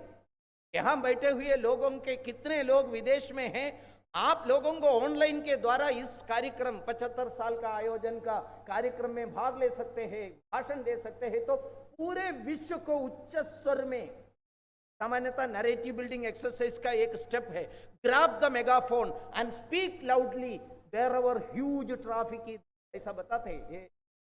ये बिंदु सामान्यतः ग्रामची जैसा विचारकों के विचार है। ग्रैब द माइक्रोफोन या मेगाफोन, उच्च स्वर में बताओ। कहां? कहीं कोने पर बैठकर नहीं, सबसे ज्यादा ट्रैफिक जहां है, लोग कहां आते हैं वहां जाकर बताना। उच्च ये बताने की जरूरत है। इंग्लैंड ने क्या किया भारत के अंदर आकर? उन्हें कितना जघन्य ढंग से हमारे यहाँ के करोड़ों लोगों की हत्या किया, ये बताने का अवसर भी है। उस प्रकार के इतिहास बिल्कुल बिल्कुल अध्ययन को पाठ्य पद्धति में, सिलेबस में एक प्रकार से गायब है। ये सब ये बताने का अवसर आ गया। इसलिए स्वामी विवेकानंद जी को मैंने फिर से कोट करता हूं। स्वामी जी बताया, I am quoting, Indian history was written by, Indian history beginning of 19, I think it is 1901 और 1900 इस 100 साल में उन्होंने भाषण दिया।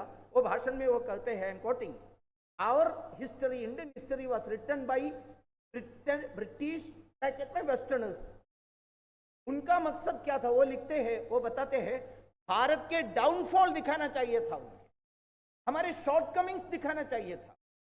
They were not aware about our history, rich culture, tradition, customary practices, religious habits, उनको मालूम नहीं था। इसलिए उन्होंने जो कुछ लिखा है भारत को नीचा करके दुर्बल बनाने के लिए लिखा है।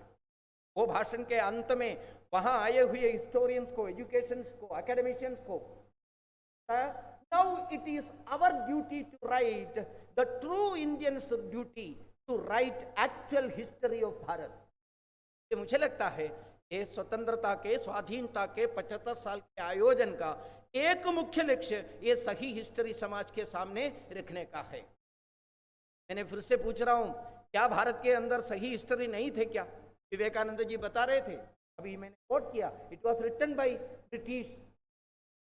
What was their purpose? उनके उद्देश्य क्या था? हमको नीचे करके दिखाने के लिए। काय के लिए? वहां से इधर आने वाले आईसीएस यंग ऑफिसर्स के मन कॉन्फिडेंस लेवल उठाने के लिए। सिंपल सरल ढंग से बता रहा हूं, क्योंकि आपको पता होगा यंग आईसीएस ऑफिसर्स भारत के एडमिनिस्ट्रेशन को चलाने के लिए, ऑफिस चलाने के लिए कलेक्टर के रूप में, कमिश्नर के रूप में वहां से इधर आए। उन लोगों को उनके एडमिनिस्ट्रेशन टेक्नोलॉजी कैसे आगे ले चलाना है? भारतीय चपरासियों के सहायता से, भारतीय जूनियर ऑफिसर्स की सहायता से। लेकिन यहां आकर व्यवहार करने के समय वो इंग्लिश ऑफिसर्स को मालूम हो गया, शिक्षा के दृष्टि पर भी, संस्कृति के दृष्टि पर भी, सिविलाइजेशनल दृष्टि पर भी ये लोग कितना ऊंचा है। तो एक inferiority complex this young English officers के मन में स्वाभाविक रूप में आया। भारत के अंदर वो सुपीरियोरिटी कॉम्प्लेक्स हमेशा रखते थे, सत्ता कौन भी करो, लेकिन मेरा विद्या, मेरा शिक्षा, मेरा कस्टम, मेरा रिलीजन, मेरा संस्कृति इतना ऊंचा है, ये कॉन्फिडेंस भी हमको थे। उन लोगों को इंफीरियोरिटी कॉम्प्लेक्स।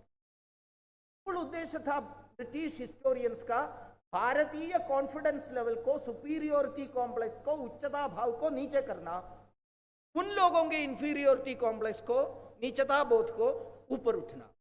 इसलिए पहला प्रयास जेम्स मिल के द्वारा हुआ था। यहाँ हिस्ट्री प्रोफेसर से तो उन लोगों को मालूम है, आज के नैरेटिव में James Mill is being considered as the father of Indian historiography.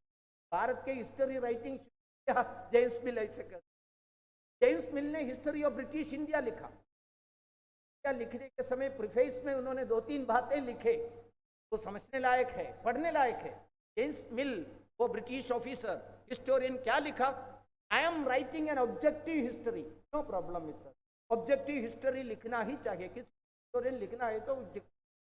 But एक धर्म के लोगों के ऊपर ऑब्जेक्टिव क्रिटिकल एनालिसिस करने से काम नहीं होगा। सभी के बारे में, सत्ता के बारे में भी, गवर्नमेंट के बारे में भी, सभी मजहब के बारे में ये क्रिटिकल ऑब्जेक्टिव हिस्ट्री लिखना चाहिए। बाद में वो कहते हैं ऑब्जेक्टिव क्रिटिकल हिस्ट्री लिखने का मेरा अधिकार क्या है? What is the qualification, what are the qualification? 2 qualification उन्होंने बताया। आपको शायद स्ट्रेंज लगेगा, शॉकिंग कारण। एक तो उन्होंने धृष्टता से, अहंकार से बताया, I never visited Bharat, Bharat में कभी नहीं, मैंने गया नहीं, that is my first qualification. दूसरा, भारत के बेवकूफी की भाषा मेरे को मालूम, संस्कृत से लेकर मलयालम तक भारत के किसी भाषा मेरे को मालूम नहीं, भारत मैंने देखा भी नहीं, ये है मेरा क्वालिफिकेशन। दूसरा पैराग्राफ में वो कहते हैं ये बड़े दर्शन है, फिलोसफी है, भारत के अंदर बड़े बड़े विचार है, ऐसा कहना बहुत एक प्रकार से मूर्खता है। भारत के जो कहते हैं इस प्रकार के ज्ञान परंपरा को आपको अगर पढ़ना है तो ये duly qualified English man can study everything about Bharat within 1 year, sitting inside his study room before his commode. अहंकार है भारत के दर्शनों को। दर्शनों से कितने दर्शन है? केवल 6 दर्शन नहीं है, उससे भी ज्यादा दर्शन है।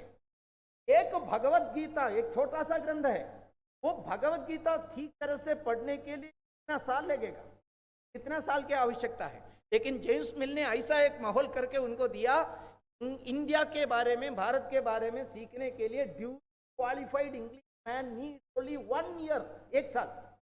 उनके कमरे के अंदर किसी लाइब्रेरी में जाने की आवश्यकता भी नहीं, उनके कमरे के अंदर, उनके लाइब्रेरी के एक अलमारे के सामने, मतलब उन्होंने कहा दूसरे प्रकार से, भारत के सभी दर्शन के एक अलमेरा के अंदर रखा अहंकार।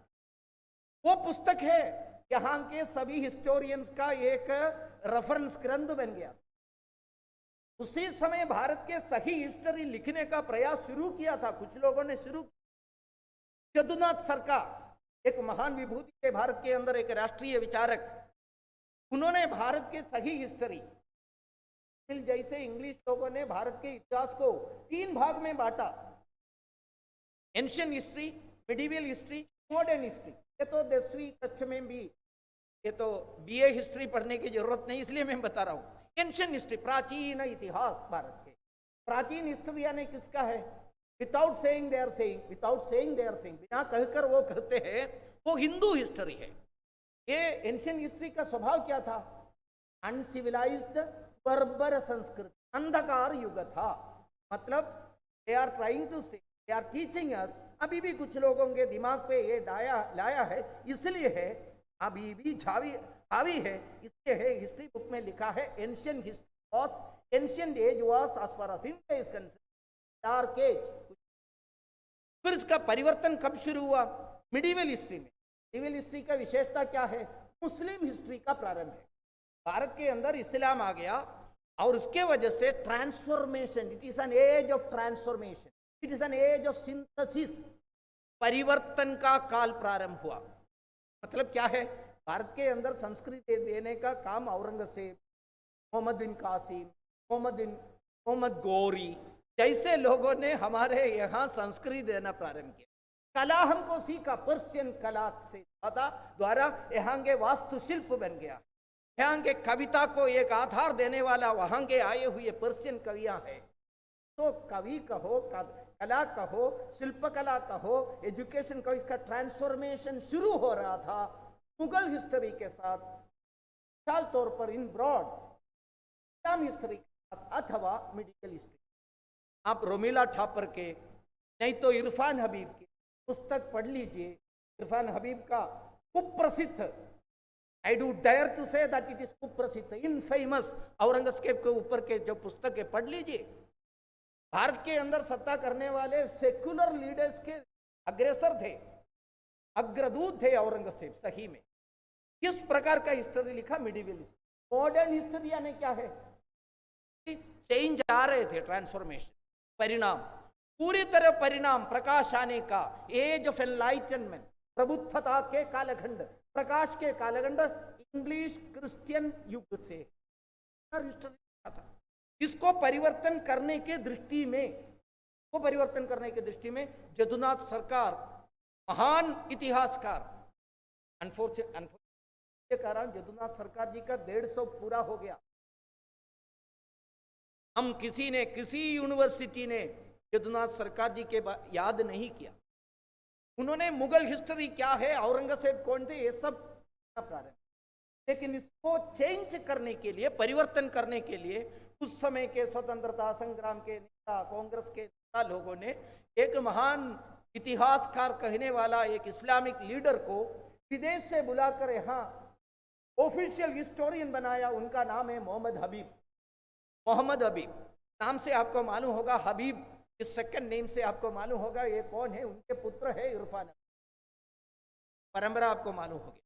मोहम्मद हबीब ने आकर एक इस्लामिक हिस्ट्री और मिडिवल हिस्ट्री को फिर से हमको सिखाना प्रारंभ किया। उन्होंने बताया सही में यहां में एक मुस्लिम अग्रेशन ही नहीं हुआ है, मुस्लिम आक्रमण भारत के अंदर नहीं हुआ। उन लोगों के यहाँ के अवर्ण लोगों ने हुए जाति वर्ग, ये सवर्ण ब्राह्मणिकल हेगिमनी के कारण, सप्रेशन के कारण, वो इस्लाम शांति के मजहब को बुलाया, स्वागत किया, आमंत्रण दिया। उन्होंने बुलाकर आया है तो कैसे आक्रमण कर सकते हैं भैया? मतांतरण भी यहां नहीं हुए। चांदी के, लाइट के, नया प्रकाश के मत जब आ गया, मजहब इधर आ गया था, बढ़ चढ़ के भारत के अंदर अच्छे विचारक लोग और पिछड़े हुए जाति वर्ग के लोग उसमें जोड़ दिया, बस उतना। यहां मंदिरों को तोड़ा नहीं, सही में तोड़ने वाला बौद्ध मत के लोग थे। पिछड़े हुए जाति वर्ग के लोग मंदिर प्रवेश नहीं था, इसलिए उन्होंने ब्राह्मणों के खिलाफ लड़ाई करके मंदिरों को तोड़ा। हम क्या इसमें गुनाहगार है? क्या हमने क्या गुनाह किया? सिर्फ मोहम्मद हबीब का हिस्ट्री इस तरीके से। Along with that, I would like to add one more thing. ये मोहम्मद हबीब हमेशा बोस्टिंग करते थे, वो स्वयं वीरवाद करते थे। क्या है? मैं नेहरू फैमिली का ऑफिशियल हिस्ट्री भी था, बस मोतीलाल नेहरू जी ने उनको बुलाया था। वो हिस्ट्री टीचर उस प्रकार का है ना, जब बड़ा राजवंश रॉयल फैमिली से, तो वहां बड़े बड़े लोगों को घर पे रखकर टीचर बनाते थे। उस प्रकार नेहरू फैमिली का हिस्ट्री टीचिंग देने का दायित्व मोहम्मद हबीब का था। मोहम्मद हबीब स्वयं लिखा है, बताया भी था। तो इस प्रकार हिस्ट्री को डाइवर्ट करके भारत के अंदर एक प्रकार से उस अंतरिक्ष, एक माहौल खड़ा करने का प्रयास भी ये होगा। स्वामी विवेकानंद जी ने भी हमको बताया कि इस अर्थ में, इस बैकग्राउंड में हम देखना चाहिए स्वामी विवेकानंद जी का, हम आगे बढ़ने की जरूरत है। सही हिस्ट्री लिखने का एक अवसर इस रूप, स्वतंत्रता संग्राम के सही स्वतंत्रता संग्राम में पूरे भारत में कितने मात्रा में सभी लोगों ने पार्टिसिपेट किया। It was a societal movement. सभी सोसाइटी के प्रतिनिधि थे, केवल उच्च वर्गीय या अंग्रेजी एजुकेटेड लोग नहीं थे।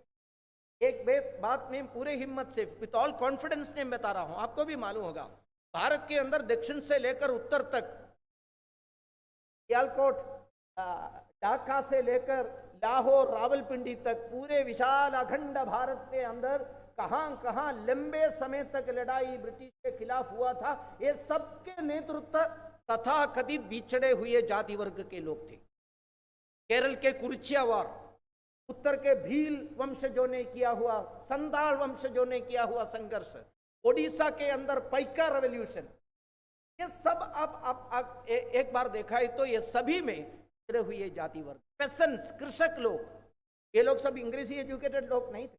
ऐसे लोगों ने संघर्ष, महिला लोगों ने भाग लिया, बच्चे लोग भाग लिया, बूढ़े लोग भी, बूढ़े लोग में कहता 80-90 साल के, आपके बिहार के कुंवर सिंह जब 1857 के महान नायक जब बने थे, लगभग वो 90 साल के आसपास हो गया था।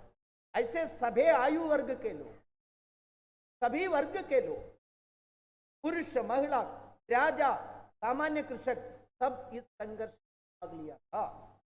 के साथ साथ 2-3 बात बताकर मैं मेरा भाषण समाप्त कर रहा हूं।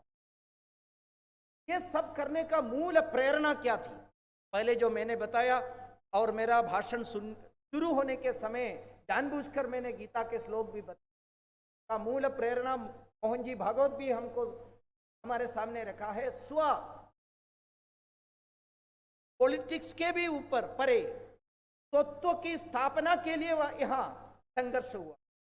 जब हमारे यहाँ के नेता लोगों को, सामान्य लोगों को लगा ये आए हुए लोग केवल देव ऐसा मानने लायक अतिथि, हमारे धर्म को, संस्कृति को, परंपरा को नष्ट करने वाला लोग है, वाके ऊपर ये आक्रमण कर रहा है, इसलिए इनको यहाँ से भगाना आवश्यकता है।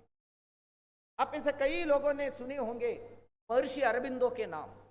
अरबिंदो महान संघर्ष नायक थे, क्रांतिकारी थे, आध्यात्मिक पुरुष भी। तो मैं पौंडीचेरी में जाकर उन्होंने तपस्या की। भविष्य के भारत के केवल भारत नहीं, भारत से लेकर पूरे विश्व का भलाई के लिए, मंगल के लिए उन्होंने तप प्रारंभ किया। उन्होंने पहले जब क्रांतिकारी थे उस समय उन्होंने एक महत्वपूर्ण भाषण दिया। वो भाषण का टाइटल ये था, एवेकनिंग इंडियन सोल्स, भारतीय आत्मा को जगाना, भारतीय आत्मा। उन्होंने भाषण में एक बात बताया, आवर टास्क, हमारे कर्तव्य, कृत्य, टास्क यानी स्वतंत्रता संग्राम, इट इज नॉट मैकेनिकल, आंतरिक नहीं है, it is not political alone, केवल पॉलिटिकल भी नहीं है, it is spiritual and I would like to say moral, आध्यात्मिक है, नैतिक है। भारत के स्वतंत्र इतना सुंदर तरीके से उन्होंने बात में भी वर्णना किया है। उसने वो बताया हमारे इंटरनल कंटेंट, इस राष्ट्र के राष्ट्रीयत्व, वो राष्ट्रीयत्व भारत के स्वत्व है, सनातन धर्म है। उस सनातन धर्म भारत के सभी स्पेसेस में सभी क्षेत्र में स्थापना करने के लिए स्वतंत्रता संग्राम करते हैं।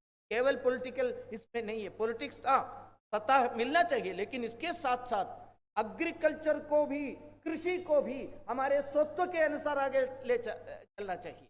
इंडस्ट्री को, उद्योग को आगे ले जाना चाहिए। सनातन धर्म के आधार पर, सनातन धर्म के आधार पर हमारे यहाँ के सभी क्षेत्र का, एजुकेशन का, शिक्षा क्षेत्र का पुनर्निर्माण होना चाहिए, पुनर्स्थापित करना चाहिए। इसलिए संघर्ष पर आप अगर देखा है तो ये स्वा का इन्फ्लुएंस 500 साल से लगातार चलते रहते हैं।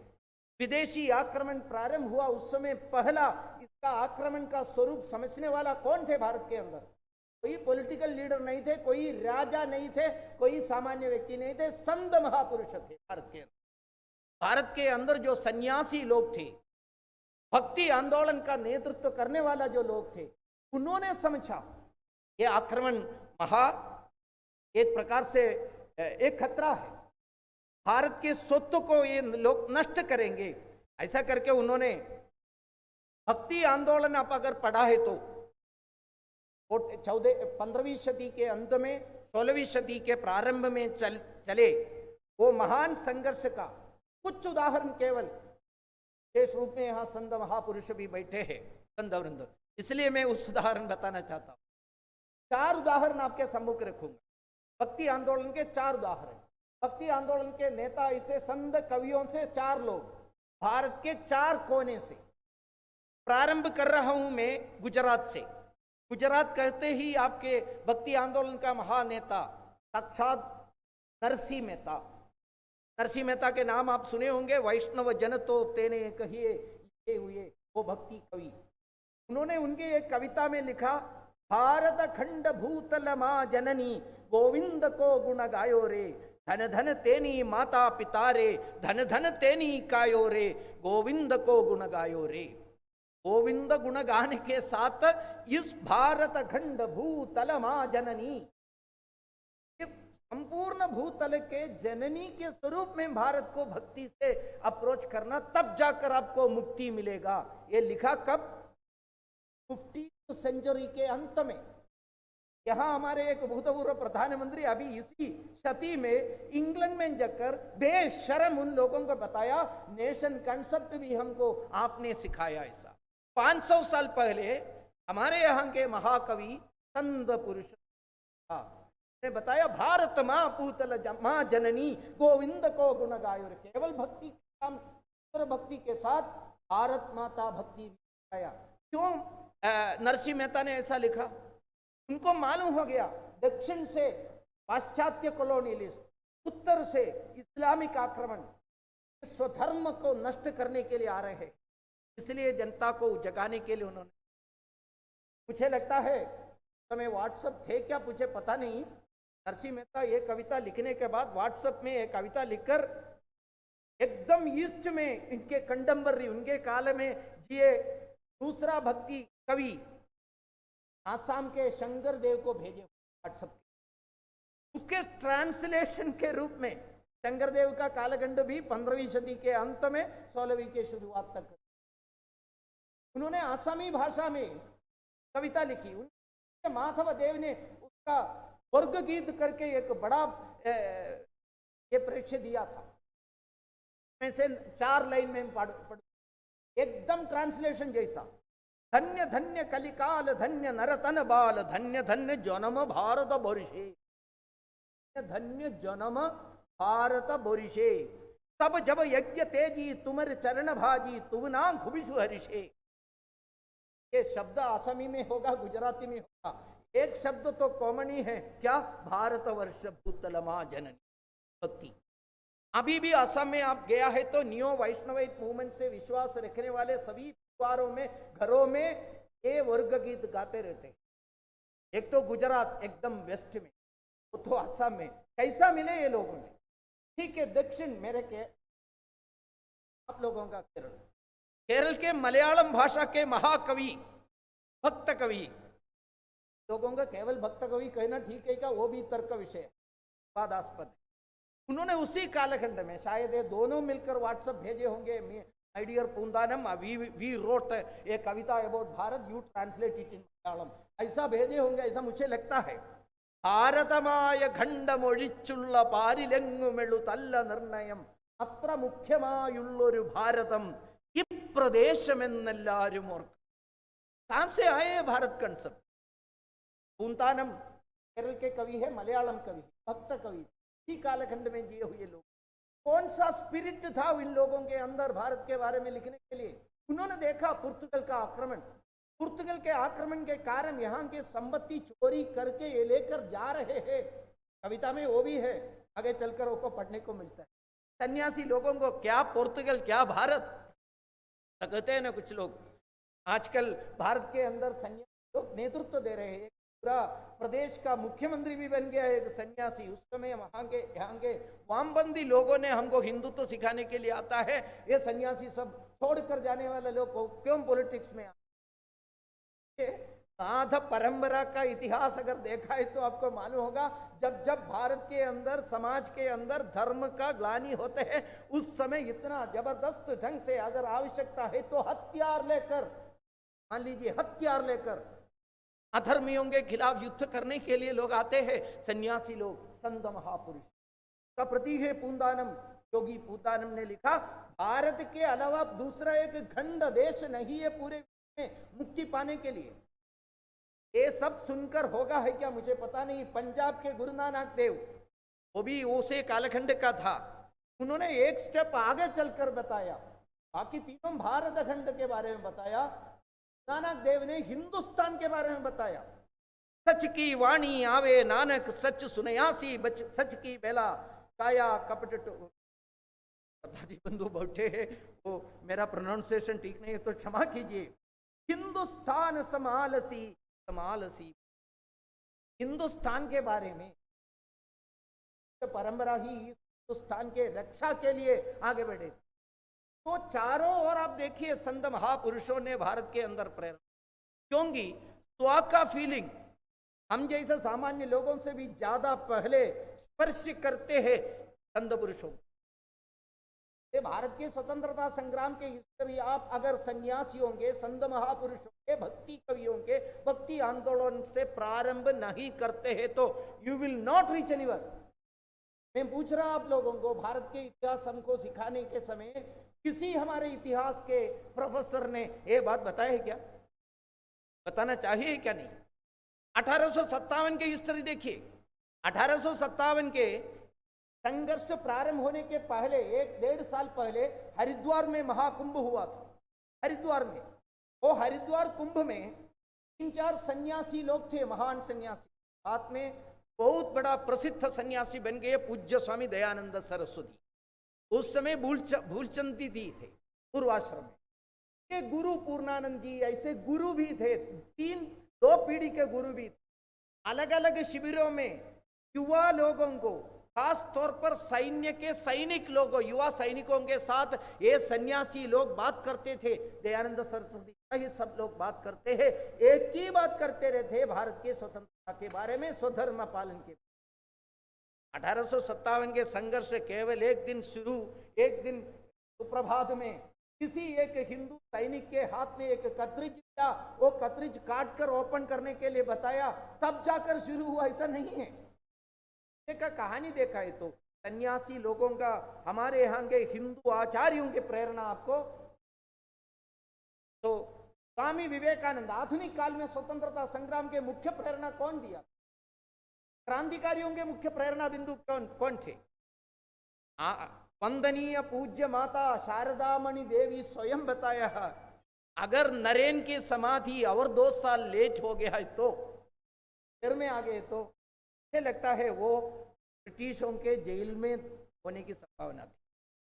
क्योंकि ब्रिटिश लोग भी समझ रहे थे ये क्रांतिकारियों को कैसा प्रेरणा दे रहे हैं, भारत के अंदर संघर्ष का कैसे प्रेरणा दे रहे हैं, सभी क्षेत्र को कैसे स्वतंत्रता संग्राम प्रारंभ करने का प्रेरणा कहना है तो बहुत सारे हैं.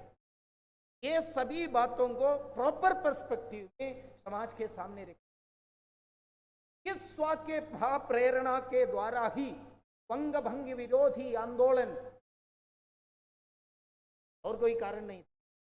वंग भंग का घोषणा किया ब्रिटिश लोगों ने, भारत के अंदर स्वा के फीलिंग जगे। केवल बंगाल के विभाजन नहीं, ये कल भारत का विभाजन होने की शुरुआत है, ऐसा समझकर भारत के अंदर संघर्ष किया महानेता। वंदे मातरम गाकर, भारत माता की जय गा के नारा लगा के, भारत माता के मूर्ति सामने रखकर पूजा करके, भारत माता जी के साथ सामने आरती करके, तिलक धारण करके, सभी मजहब के लोग, मैं कह रहा हूं, आप अन्योन्य राखी बंधन करके, उस समय के सामान्य मुसलमान लोग भी राखी बंधन किया। किसी को ऐसा नहीं लगा ये सांप्रदायिक उत्सव है, ऐसा किसी को नहीं लगा। मिलकर संघर्ष किया, भगवा लेकर संघर्ष किया, वंदे मातरम गा के संघर्ष किया। इसलिए उस स्वतंत्रता संग्राम महाविजय था। इंग्लिश बहुत शक्तिशाली थे उस समय, पूरे विश्व को अकेला ललकार देने वाले शक्ति थे ब्रिटिश। फिर भी यहाँ के लोग, सामान्य समाज संघर्ष करके ब्रिटेन को हराया। लेकिन क्या हुआ 1947 में? किस प्रकार के संघर्ष करने का इतिहास है, जीत का इतिहास थे भारत के अंदर। फिर क्यों हार गए 1947 में? क्यों हमको विभाजन के विभीषिका को झेलना पड़ा? एक ही कारण है। 1911 में, 1911 में भारत के वंगभंग का जो डिसीजन उन्होंने वापस लिया ब्रिटेन, लेकिन एक डिसीजन लेकर, अंदर से एक डिसीजन लेकर, आज हम जरा सा पीछे जा रहे हैं।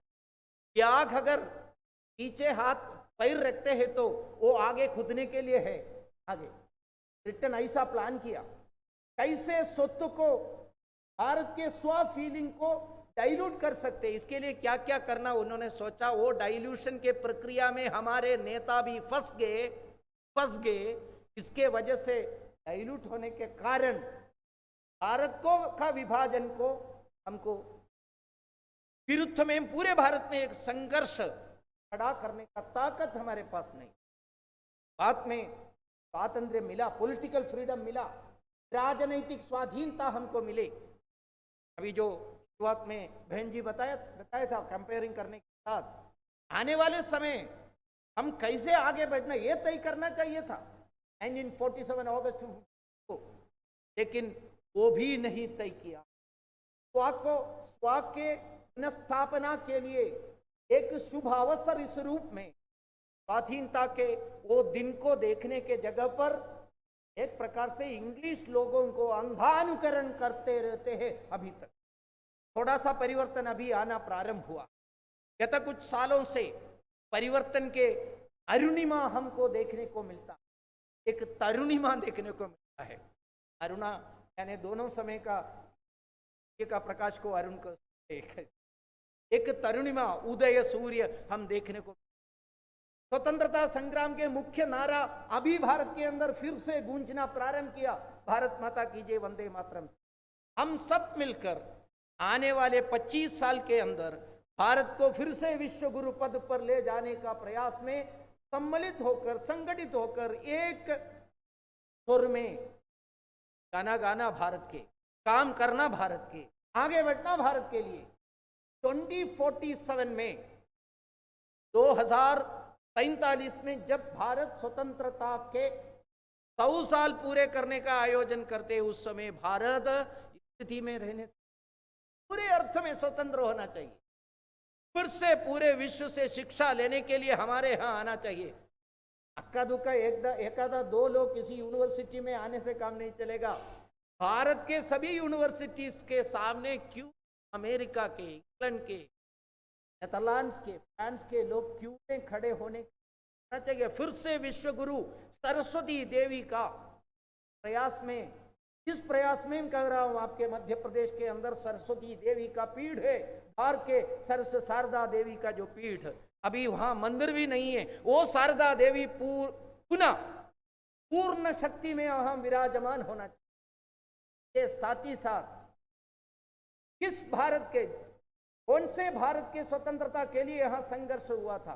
वो विभाजित भारत के लिए नहीं था, पूरे भारत का है। जहां वेद का सृजन हुआ था, वो स्थान, वो सिंधु नदी फिर से भारत से बहना चाहिए।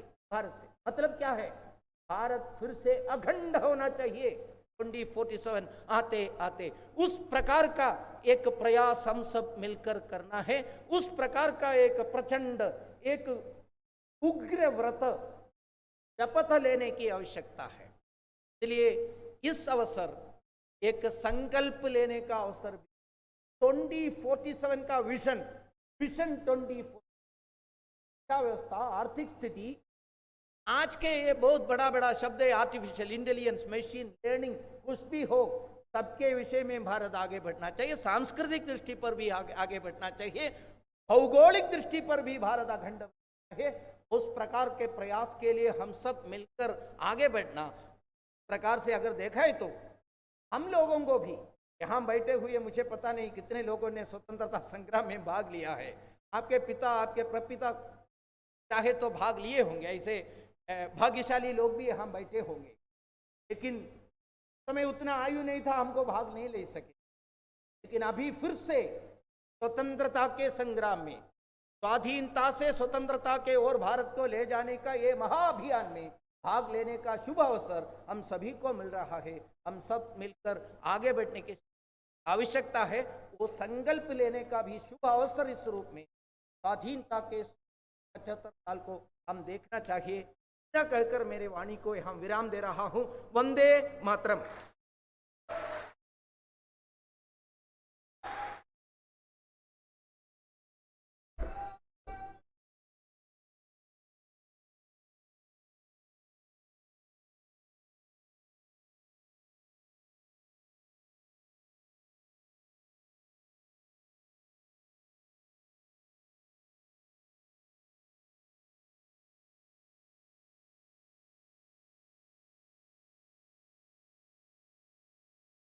कुमार जी, आपके उद्बोधन के पश्चात मेरे पास शब्द नहीं है।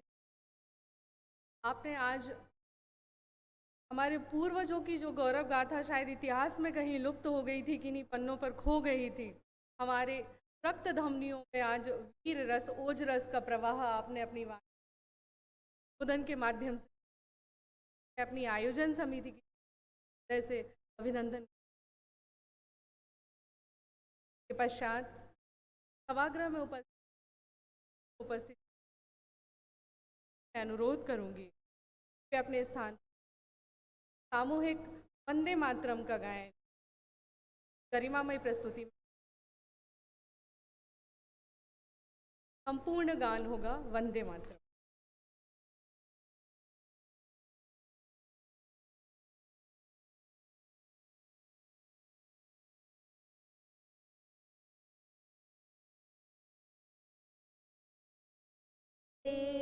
मातरम वंदे मातरम सुजलाम सुफलाम मलयज शीतलाम सस्य श्यामलाम मातरम वंदे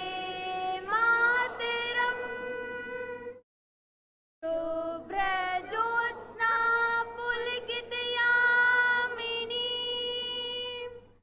पुल्लकुसुमित द्रुमदलशोभिनी सुहासिनी सुमधुर भाषिणी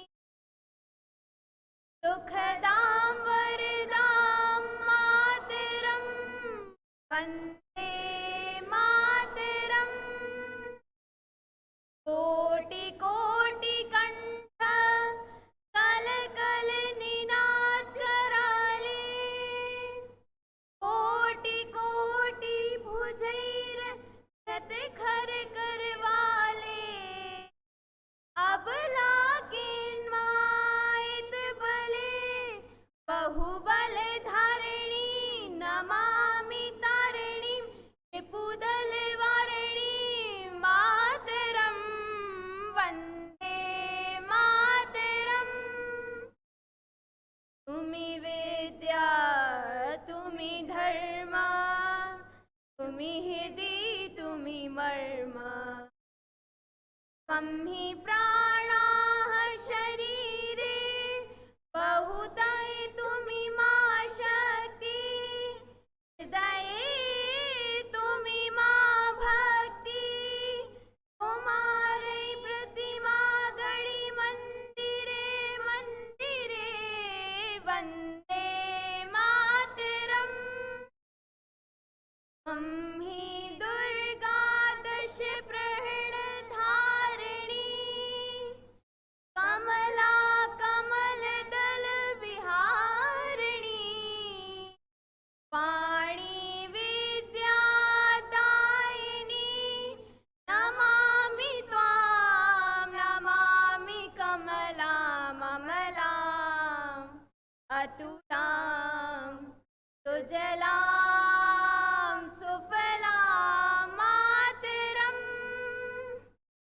वन्दे मातरम्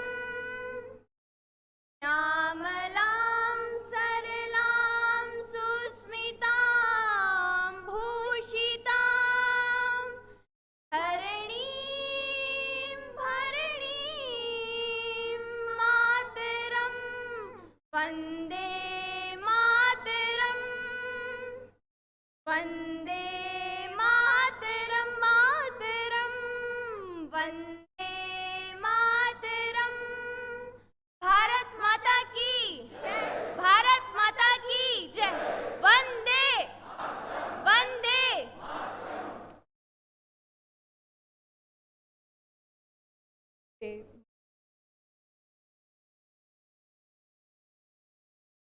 कार्यक्रम चरण की ओर है। सामान्य गणों से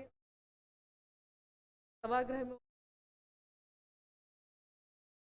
नागरिक गणों से मेरा अनुरोध है, सभागृह के बाहर परिसर में आपके लिए स्वल्पाहार जलपान की व्यवस्था की गई है, तो आप स्वल्पाहार एवं जलपान ग्रहण करें। पश्चात वहाँ एक प्रदर्शनी है और राष्ट्रीय साहित्य का स्टॉल है, वहाँ अवलोकन अवश्य करके फिर प्रस्थान करें। और मैं हमारे आज के आयोजन समिति नगर संयोजक डॉक्टर पवन स्थापक जी से अनुरोध करूंगी कि वह आज के हमारे मुख्य अतिथि एवं मुख्य वक्ता का पुष्पगुच्छ देकर आज विदाई स्वागत